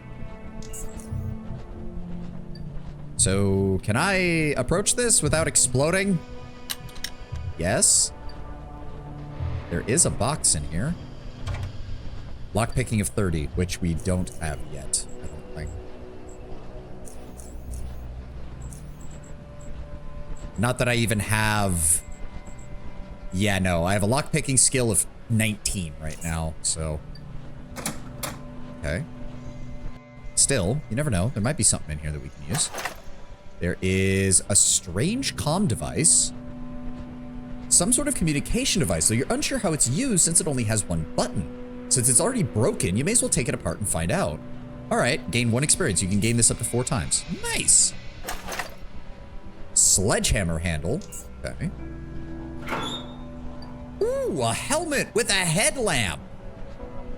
It has no energy though, but still. Small armor penalty. Resistances to mechanical. That's nice. Thank you. Motion tracking lens and an electromagnetic deflector. Okay. Let's just go ahead and put that on. A little bit of extra armor is no problem for me. Please do not step on the landmine on our way out. Thank you. Let's try going around this side. Nope. Okay, we're gonna need more trap skill. Holy shit. Okay, we're can I leave? I need to leave a note here. Locked door and land mines. Thank you. Oh, that's cool. It even, yeah, you can see it right there under the encounter area. Okay, we're gonna leave that alone because apparently someone does not want me going in that direction. Let's go this way.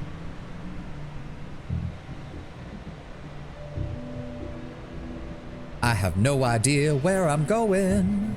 No idea where I'm going. 1 more level and we can get metathermics up to 25, which will then allow us to learn pyrokinesis. And that will help with our AoE problems. It is time for landmines. Shotgun shells, 12.7mm case, some dirty rags. Ooh, a flare. And some rubber balls and some 5mm case. It's weird that some of the lights just work and then others absolutely do not. Useful. By the way, AOW4 summoning sprite is awesome. Gives you a level evolving tier 1 sprite, either morning or evening sprite. Evening is a battle mage, morning is support. Morning sprite is way better because it has access to champion morning boon. 1 turn cooldown ability gives regeneration strengthen for 3 turns, removes 1 negative effect. Yeah, that's pretty good. Being able to throw out strengthening and regen early on like candy is extremely useful. Yep. Illuminized cloth. Okay, there doesn't appear to be anything else out here. Let's head back this way. Like, I'm assuming this links up close to where the metro tunnel is for... Wait. Oh, this is back in the... Oh, okay, this is back, this leads back here. Oh, and it even shows you on the map that they're interconnected. Oh, that's so nice. That's so nice. Let's go this way then. Fuck it. We're exploring now. Oh, another rat hound. All right, F5. Target him. Hit. And hit. He's down. Move this way. Another rat hound. 2 rat hounds. Okay. Oh. Wait, yeah. There we go. Rat hound there. And rat hound there. There we go. Stay back this way. Yeah, here they come. If there's more of them, they're coming this way. Oh, there's more of them. Okay. Still. Stab you. Down. And stab you. Come on, kill him. Nice. Perfect. How much do I have? 49 psi. Freeze. Come on, finish him off. Perfect. Nice. Oh, we're actually... See? Why couldn't Quentin have just given me cryokinesis from the start? We would have had such an easier time. Rat hound litter and adrenal gland. And one last rat hound fancy ear. Nice. Oh, these hearts are actually pretty weighty. We're gonna need to find some place to drop these off, I think. Oh, that's so nice. That gets us... We need 4 more experience to level up. Oh, that's beautiful. Adrenal gland, rat hound leather. Most of this stuff, I think, is pretty low in quality. Yeah, so we can probably sell that eventually. Too cool for cryokinesis. Yeah. All right, what's in here? Also, save. Just looks like an old security point, from the looks of it. All right, hold on. Hold on. Did I sold all the crossbow bolts, didn't I? So this is completely useless. I should have thought of that. All right, well, not wasting that then. In fact, let me just unlock that, move. I said no. How do I... How do you... Preventing you from taking the... Okay, well, what if I want to take it out? Game. That's locked. There we go. And then move that over there. Take that off. There we go. That's what I want to see.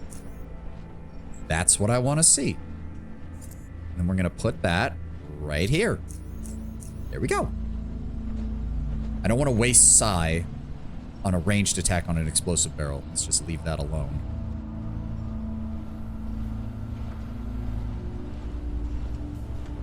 If I could somehow hit level 3 before the end of this this stream, that would be... Ooh. Oh, there's a side... Oh, it's empty.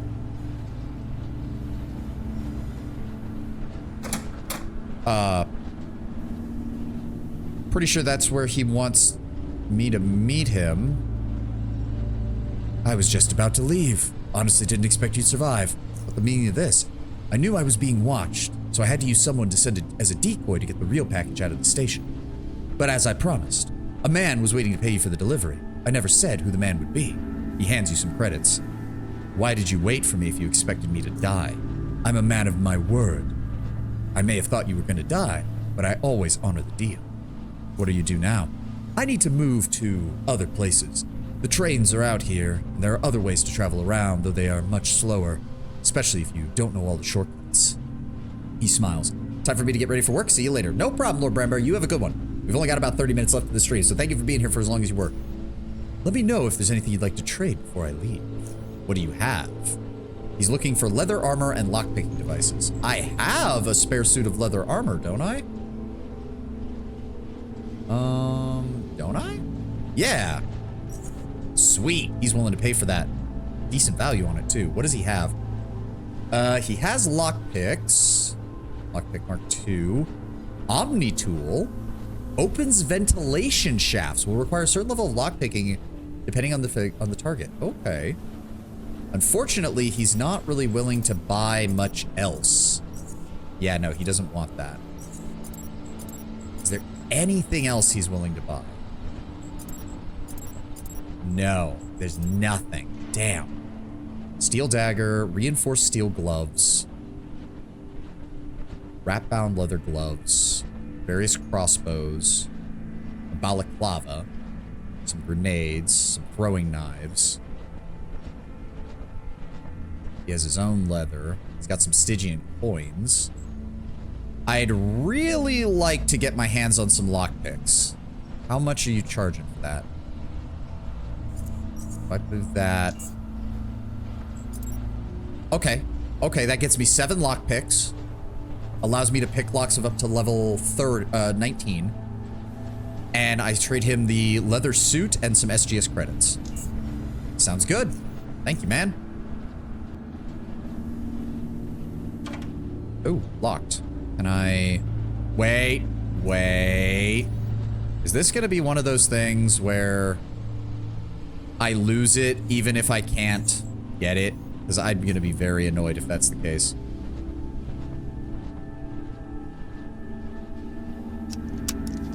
Lock cannot be disabled, but it didn't use my lockpick. Thank you. I just wanted to know that. Lockpicking 20.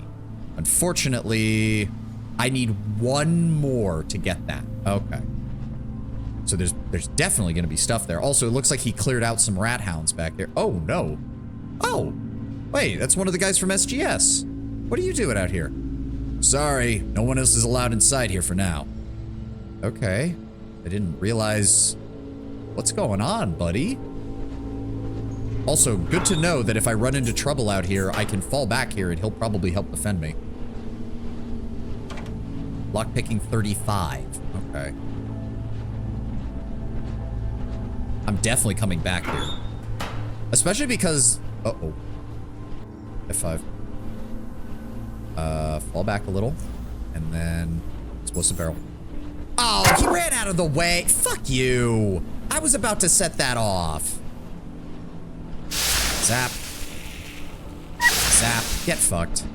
Thankfully, he only clipped me. He only clipped me. That was the last one. No remains, though, unfortunately. Junk pile. Metal scrap. I'll take it.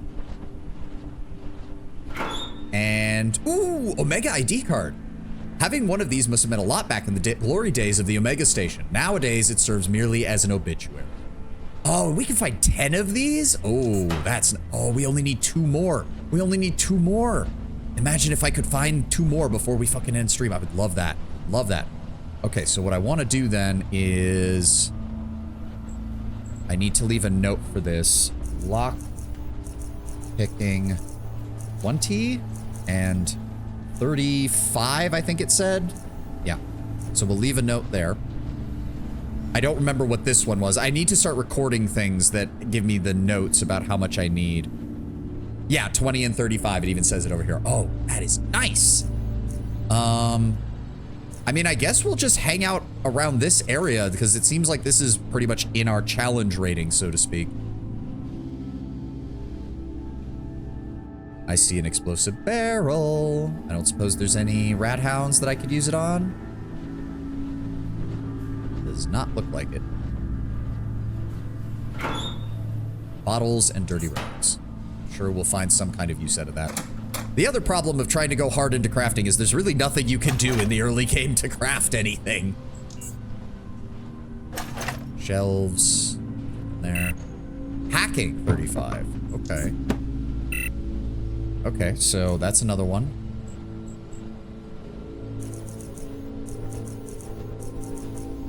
Oh my god, it is so nice being able to leave custom notes on the fucking map. Oh, I love it. I'm going to be making use of that extensively. Okay. Well, I've already marked hacking 35, so we already know that. What? Ow! Ow! Ow! Uh-oh. Uh-oh. I should have saved. Okay, that is an entire... Okay, we're leaving. We're leaving! Shit! I might die. I might die. These things are doing way more damage. Yeah, I'm pretty sure I'm dead. Okay. Where's the quick save? Load. Okay, we're leaving. We're leaving. What is this? Lunatics and dogs. There we go.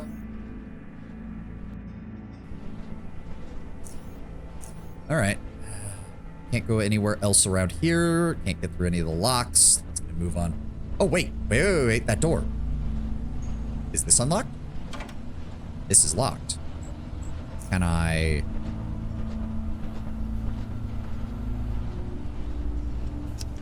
Impossible. I don't like that.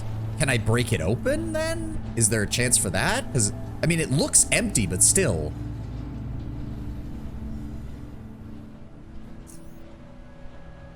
Okay, we are...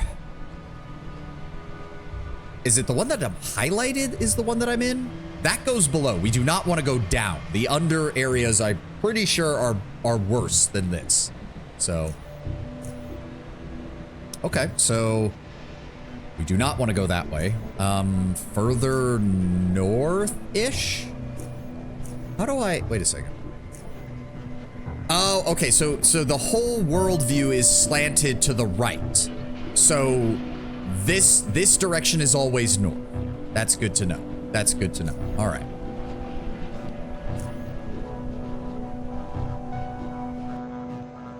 Oh, okay, so this area is completely cut off. Yep, we're gonna have to find some way to clear these out. So that's... I guess... blocked off. Oh my god, it is so nice being able to leave notes. I love this. Okay. What is over here? That was a bear trap. That was a fucking bear trap. Ow.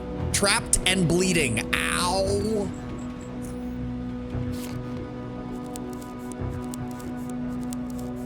You'd think the bandage would fix that, but apparently not. No. I want you to actually go inside, please. What have we got here? Serrated bolt.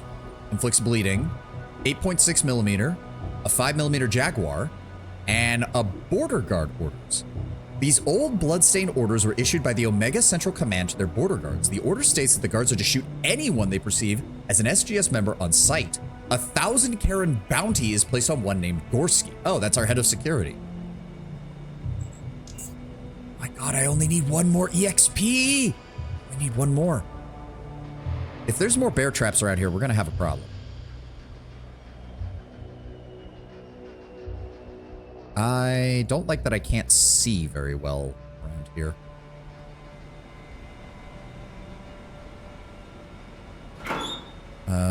Rags and 12.7 millimeter.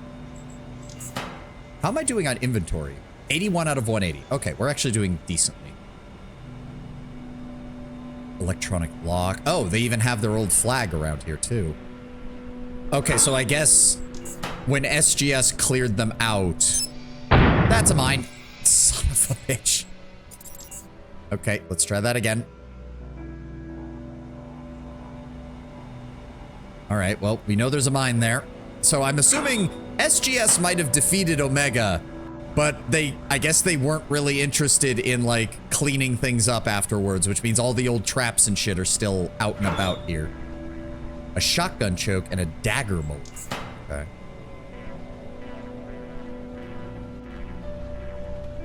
Let's try going around this way. Can I get to there without setting off the mine? Don't go that... No! Stop going that way. All right, hold on. There we go. Fabric scraps, bottle, and antidote. Okay, that's good. That's good. And electroshock generator, electromagnetic dispenser, and an EMP mine case. Okay. Now I want you to go all the way back over here. Now again, can I get to that barrel without blowing myself up? Yes. Okay, now walk directly back out. Thank you. Okay, note to self. Mines and traps. Okay, can we open this up? No power. Okay, so there's no power station here. So this is one of the outposts we were asked to clear out, but we can't get inside until we figure out which one has the power generator. Apparently is not here. Wait a second. Why is there a light over here? No, there's nothing else highlightable, so we can't go in there. All right, yeah, so that one's the one that's blocked off. We have to go, wait. Oh dear, then where the fuck else am I going? Oh no, I don't have the ability to see mines. We're just gonna have to improvise. Yeah, I don't have a choice. I have to go this way. I'm just gonna have to take a dwarf fortress approach to this, which is failing is fun. And try not to blow yourself up. Rubber soles, bottles, take those. Another emergency phone. Green shield, red exclamation mark, blue question. Open the metal compartment. Try to unlock the door. Your lockpicking skills are not up to the task. Okay, can I do that again? Yes, okay, so I can come back. Well, there's another mine. Jesus fucking Christ. Okay, SGS station, you guys did a piss poor job beating Omega if they left this many fucking explosives.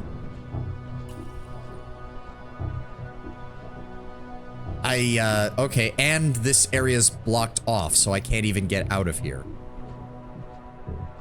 Yep. Nope. Okay, well, load the quick save. All right, back this way. Oh, come on!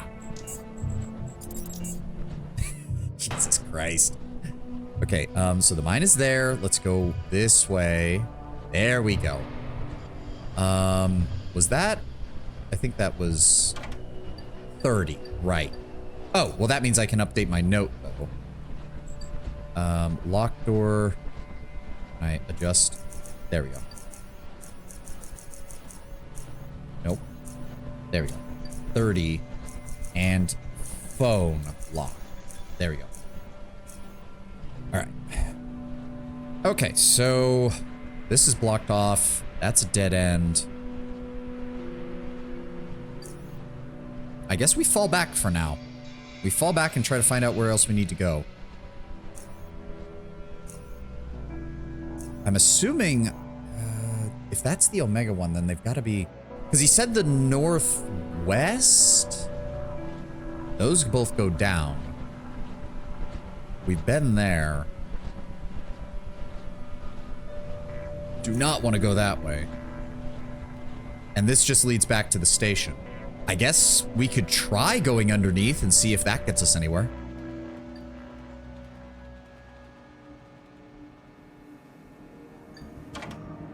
Oh, I can do that. Oh, but am I going to lose the lockpick just to do it? Is the question. Hold on. Okay, that's open. That's open. Yeah, I feel like closing doors behind you is actually very important because the enemy has to use AP to open them back up, which can buy you time. Hi? Ow! Ow! You dick! How many of you fuckers are there? What? There we go. That's not a whole lot of damage. Why did I only get one attack? I just used all of it. Okay, nope. Yep. Okay, so there are stalkers down here.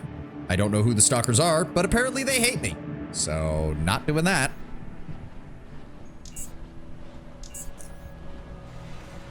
Let's try going down over here.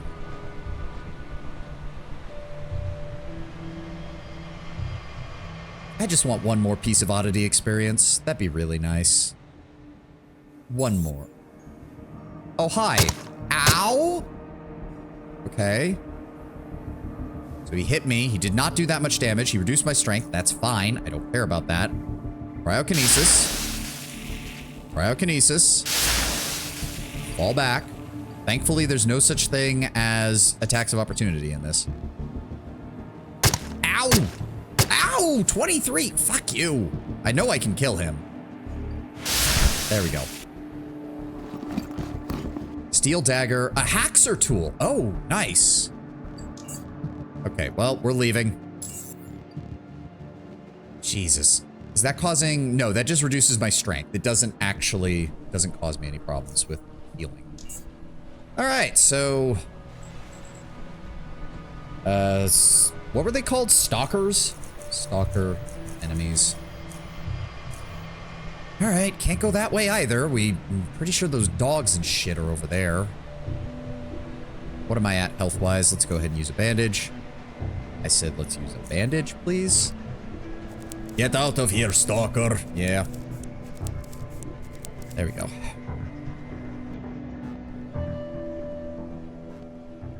Yeah, we can't go that way. He said no one's allowed in there. And I can't go anywhere else over here. So hold on. Was there... Did I miss anything over here with the lunatics and the dogs? Oh, I just need one more piece of oddity experience and we can be level 3 before the end of this. No, okay, they're over here. If we move close to that, they will just jump us. All right. I suppose we could try... Not that group of rat hounds. No, that's like 6 of them right by the entrance. Not until we have an AoE ability. Not until we have an AoE ability. That is not going to work. God, just one more. Just one more piece of oddity experience. That's all I need. This gets us here. Yep. Maybe I can try to find a way in. I need to get like a battery or something, I think. All right, we need to be careful. There's a mine here. There's an electronic lock here, but we can't open that. Shelves are empty. Did I miss anything in here? It doesn't look like I did. And then this was all blocked off. Then where the hell does it want me to go? Yeah. Reactivate the power generator, retake the outpost in the cave tunnels to the north. There's a total of 5, and we need to activate at least 3 of them. Yeah, yeah. Find old Jonas's watch in the caves north. I guess we could do that. It's going to take us most of the remaining time to get back there, but that'll actually give us time to see about dropping some of this off. And maybe making some money. That'd be nice. Oh, no, do not go that way. That's where that remaining mine is.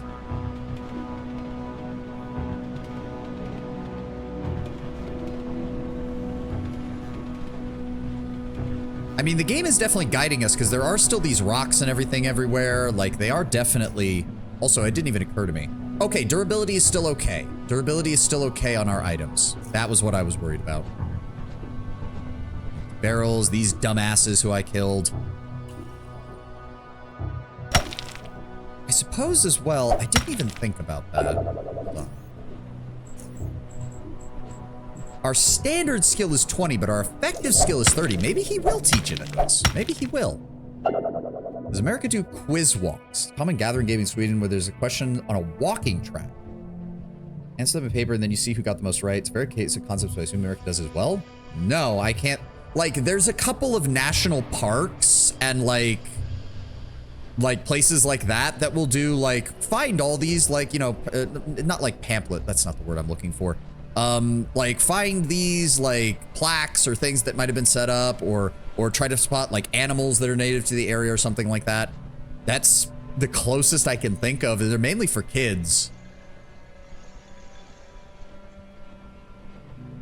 Like we do like, there are people who do like not quiz shows. What's the, they do like quiz nights and competitions and stuff.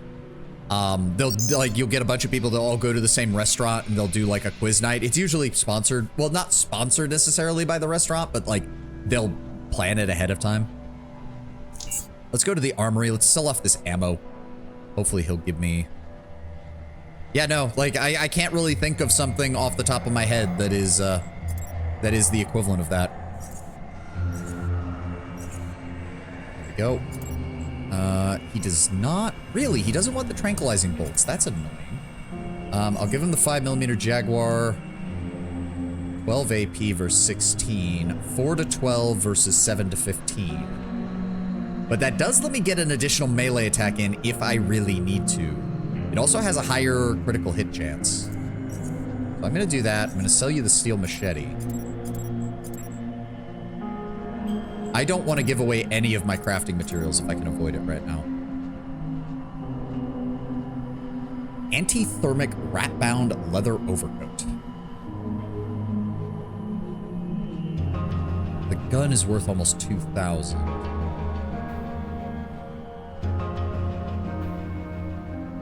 Thin grenade case, tactical vest, sniper rifle, SMG, shotgun shell, shotgun pistol.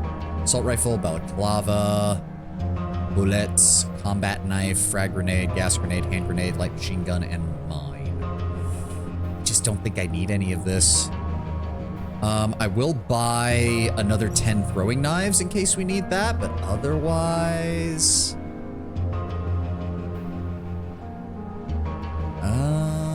He has some additional lockpicks, he has some additional repair kits, but I actually have a decent number of those. He'll give me 220 credits for that. I'll take that as a fair trade. Ah, they max out at 30. Good to know. Good to know. It's super confusing because if there's no restriction on topic or specificity, it's almost always super obscure trivia, history, or similar, as a crapshoot if anybody gets anything right out of pure luck. Yeah, I can believe that. I can believe that. Go to my private quarters. We'll drop off some of these crafting materials.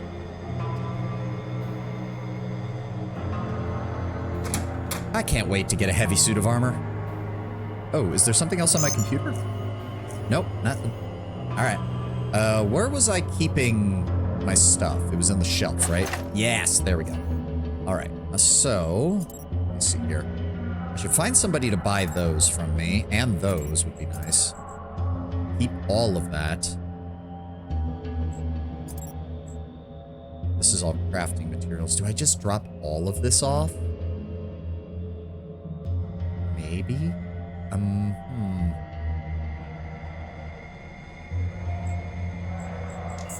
Sort. I don't know. We're gonna... No. Take that. I wish I could find someone who would buy this stuff. Hold on. Take those. Drop off all the bullet casings. No. What is it? Alt. There we go. Shotgun choke.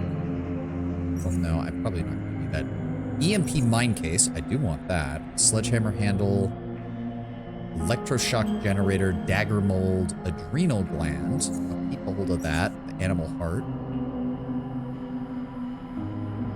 The weight is low on these, but it does add up quickly. Capsule. Dirty rags. Electronic scrap. Fabric scrap. Metal scrap. The rubber soles for shoes. Maybe I should just... we're just going to leave it all. We're just going to leave it all. I can't craft anything just yet, and I don't know what this stuff is going to be used for. All right. Haxer. We need to find somebody who will sell me a battery for that. We have 2 mechanical repair kits, 1 patching kit. I want to find somebody to take these dog crates and traps off my hand. Keep all of those. And preferably keep those. There we go. Someone asked the exact year that Elvis was born. It was 3 years side by side. Another asked exactly what the local bank was established. Another asked what our current king officially got the crown. It isn't unreasonable, but it's very specific things that not everybody knows off the top of their head. Well, of course. I think maybe the animal pen guy was looking for traps and shit. Maybe he'd be willing to talk to me.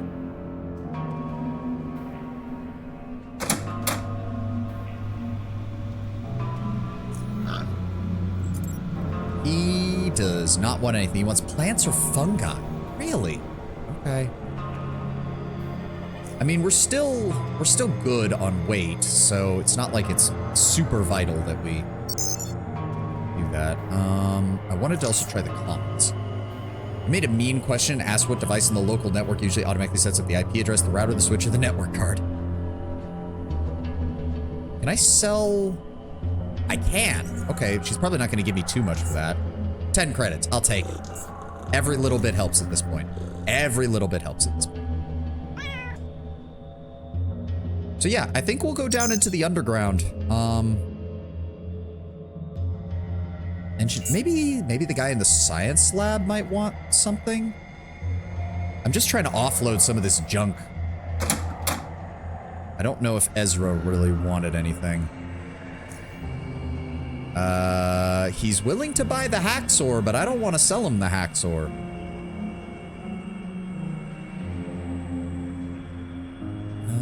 We're gonna need it, though. Can I get a battery from you, then? EMP grenade, supercharged lithium-ion cell. I need just, like, maybe 2 of those. 470. That would cost me 47 credits.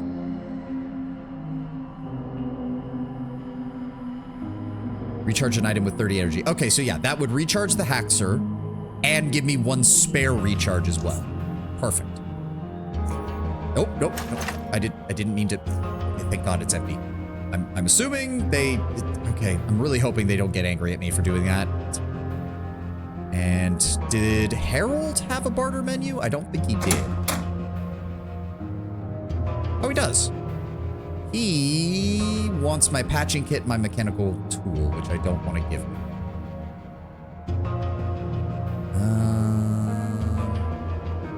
He's also looking for padding, repair kits, metal components. Yeah, no, he doesn't want those either. Damn. All right, the armory, and then we will try leaving. I want to see if these guys have anything for me. I should have checked to see if I could sell the crossbow. Really? He doesn't want the crossbow either. Regular bolts. Oh, he doesn't. Right, that's why. So he wants regular bolts, not serrated or tranquilizing bolts. Okay. Fair enough. I guess if that's the case, may as well keep this equipped. Because we do have the serrated and the tranquilizing, but the tranquilizing bolt might work against something. Who knows? Let's go talk to the old guy and get saved down here. Maybe we can go find his pocket watch. Who knows? Open the gate. We also still have flares in case we need those. I am good on sci for right now. I just want to explore. Oh, wait, did he already leave? No, no, he's still here. Yeah, what do you have? What do you have and what are you looking for? Oh, he's willing to buy the hopper traps. I don't want those. Sure. Absolutely, my dude. What are you willing to give me for it? Traps increased by 15% and an extra utility slot is not the worst. Oh, these things are only worth a tiny amount. Shit, I should have known. Stealth and intimidation.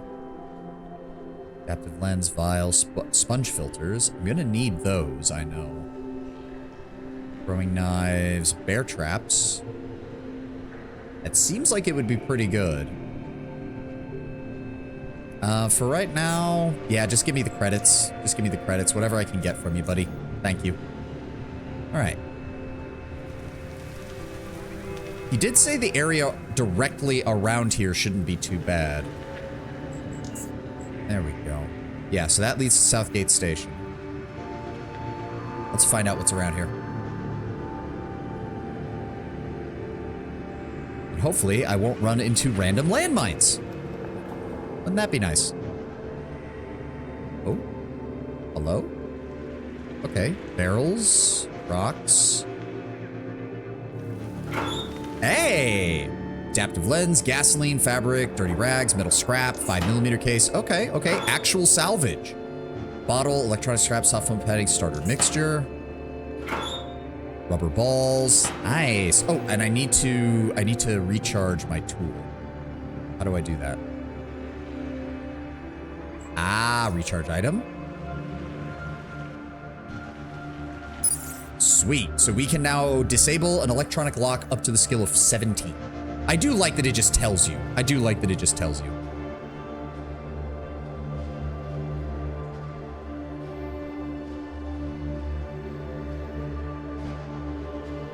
I mean, I'm assuming you can find some nice little crafting materials down here, because it seems like... Oh, isn't this nice and peaceful? Doesn't appear to be anything in here, so let's keep going.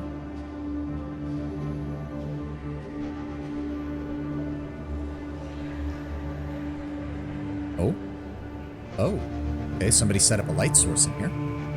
Hello? Is anybody home? Uh-oh. I saw that. I saw that. Who's down here? Mole cricket. Okay, can I... Zappity zap.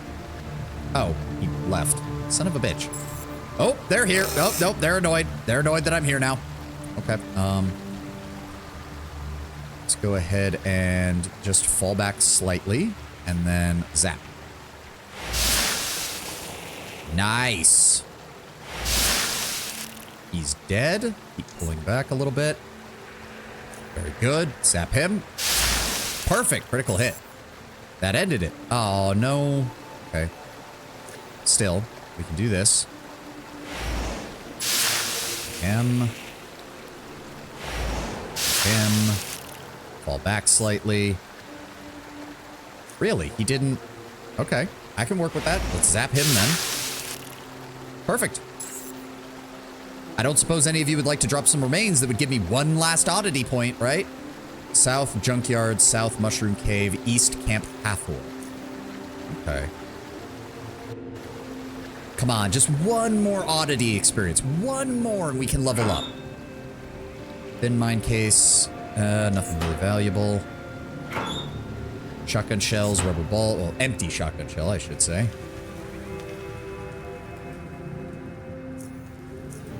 So this is further south than where our little dock is. There's more water around here, though. Okay. Oh, thank God. We don't have to watch an awkward ladder climbing animation. Thank Christ. Okay, so people have been down here. There's signposts even. West Junkyard. Camp Hathor. Alright. Come on, one piece of oddity experience. Just one. Just one game. You can give me just one more, can't you? Oh. Hi? Are you one of our guys? Halt! Who goes there? Savan, the new guy. He nods and takes his finger off the trigger. Yeah, I recognize you now. What are you doing out here? Just exploring. If you're headed to the Mushroom Cove, be careful. We got side beetles in the area. What do you know about the scavenger from there? Not much, to tell you the truth. Gerald, the guard, found him dying in the cove. Happened before my shift. Where can I find him? He's probably sleeping. Long shift, but I think Malcolm was on duty at the time. He nods. Better ask him for more info on your way back. Side beetles? Yeah, nasty buggers. They're in a group. That's when they'll start slinging those powerful psionics at you. If you haven't already, talk to old Jonas at the Crossroads Outpost. He knows a lot about the creatures lurking in these caves. He can give you important tips.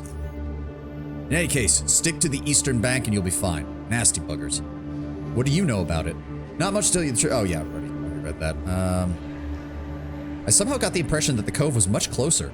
Lots of people have been telling me that recently. Newcomers like you. No idea why, though. It's not like the cove has moved or anything. He shrugs his shoulders. Something tells me in an earlier version of the game it was closer. All right. Do you have anything? Okay, no other update. Signpost. If we could, like, get, like, one of those things. Okay, no. Just leads around. All right, blocked off rocks. Oh, come on. I got, like, 2 minutes left, Gabe. Just give me one oddity experience. Just one. Just one. I beg of you. Let's go grab those lake mushrooms, I guess. Oh, there's more. There we go. I wonder what I can use those for. Where's he? Oh, I see. They come out of there. All right, and grab the mushrooms. Well, I'm just going to take those. Somebody's more of a psy-bug than the psy-beetle. Maybe. There's a couple of these things running around.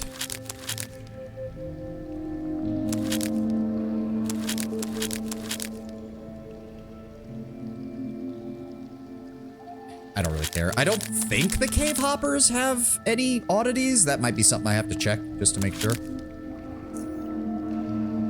No. Oh, they're okay. They're just gonna run around. So what are these, like rabbits? Mutated rabbits of some kind? I see fishing rod, more like mushrooms. Surely these mushrooms can be used for something. Oh, wait.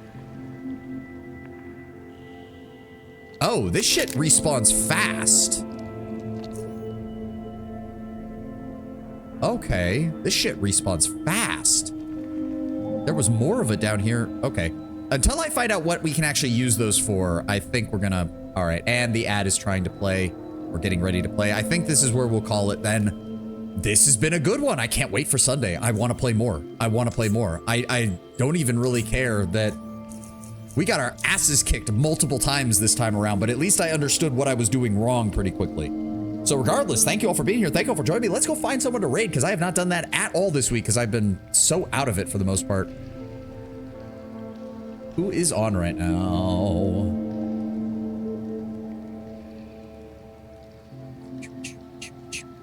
Who is on? Who is on? Oh, Lucy's here. I see Lucy is on, and it's been a while since I've been able to raid in her, so we're going to go ahead and do that. As you know, she is my Oshi, so I take every opportunity I can, especially because playing for you guys makes it harder for me to find time to stream, or find time to watch her streams. But regardless, thank you all for being here, and thank you all for joining me. We will be back with more Underrail on Sunday, and I am looking forward to it already. We just got to hit one more level, and then I can get pyrokinesis, and then we can start doing things like chucking fireball grenades at people, and I am fine with that. So regardless, I will see you on Sunday. I hope you all have a glorious rest of your day and a glorious start to your weekend. Have a good one, guys, and bye-bye. And I literally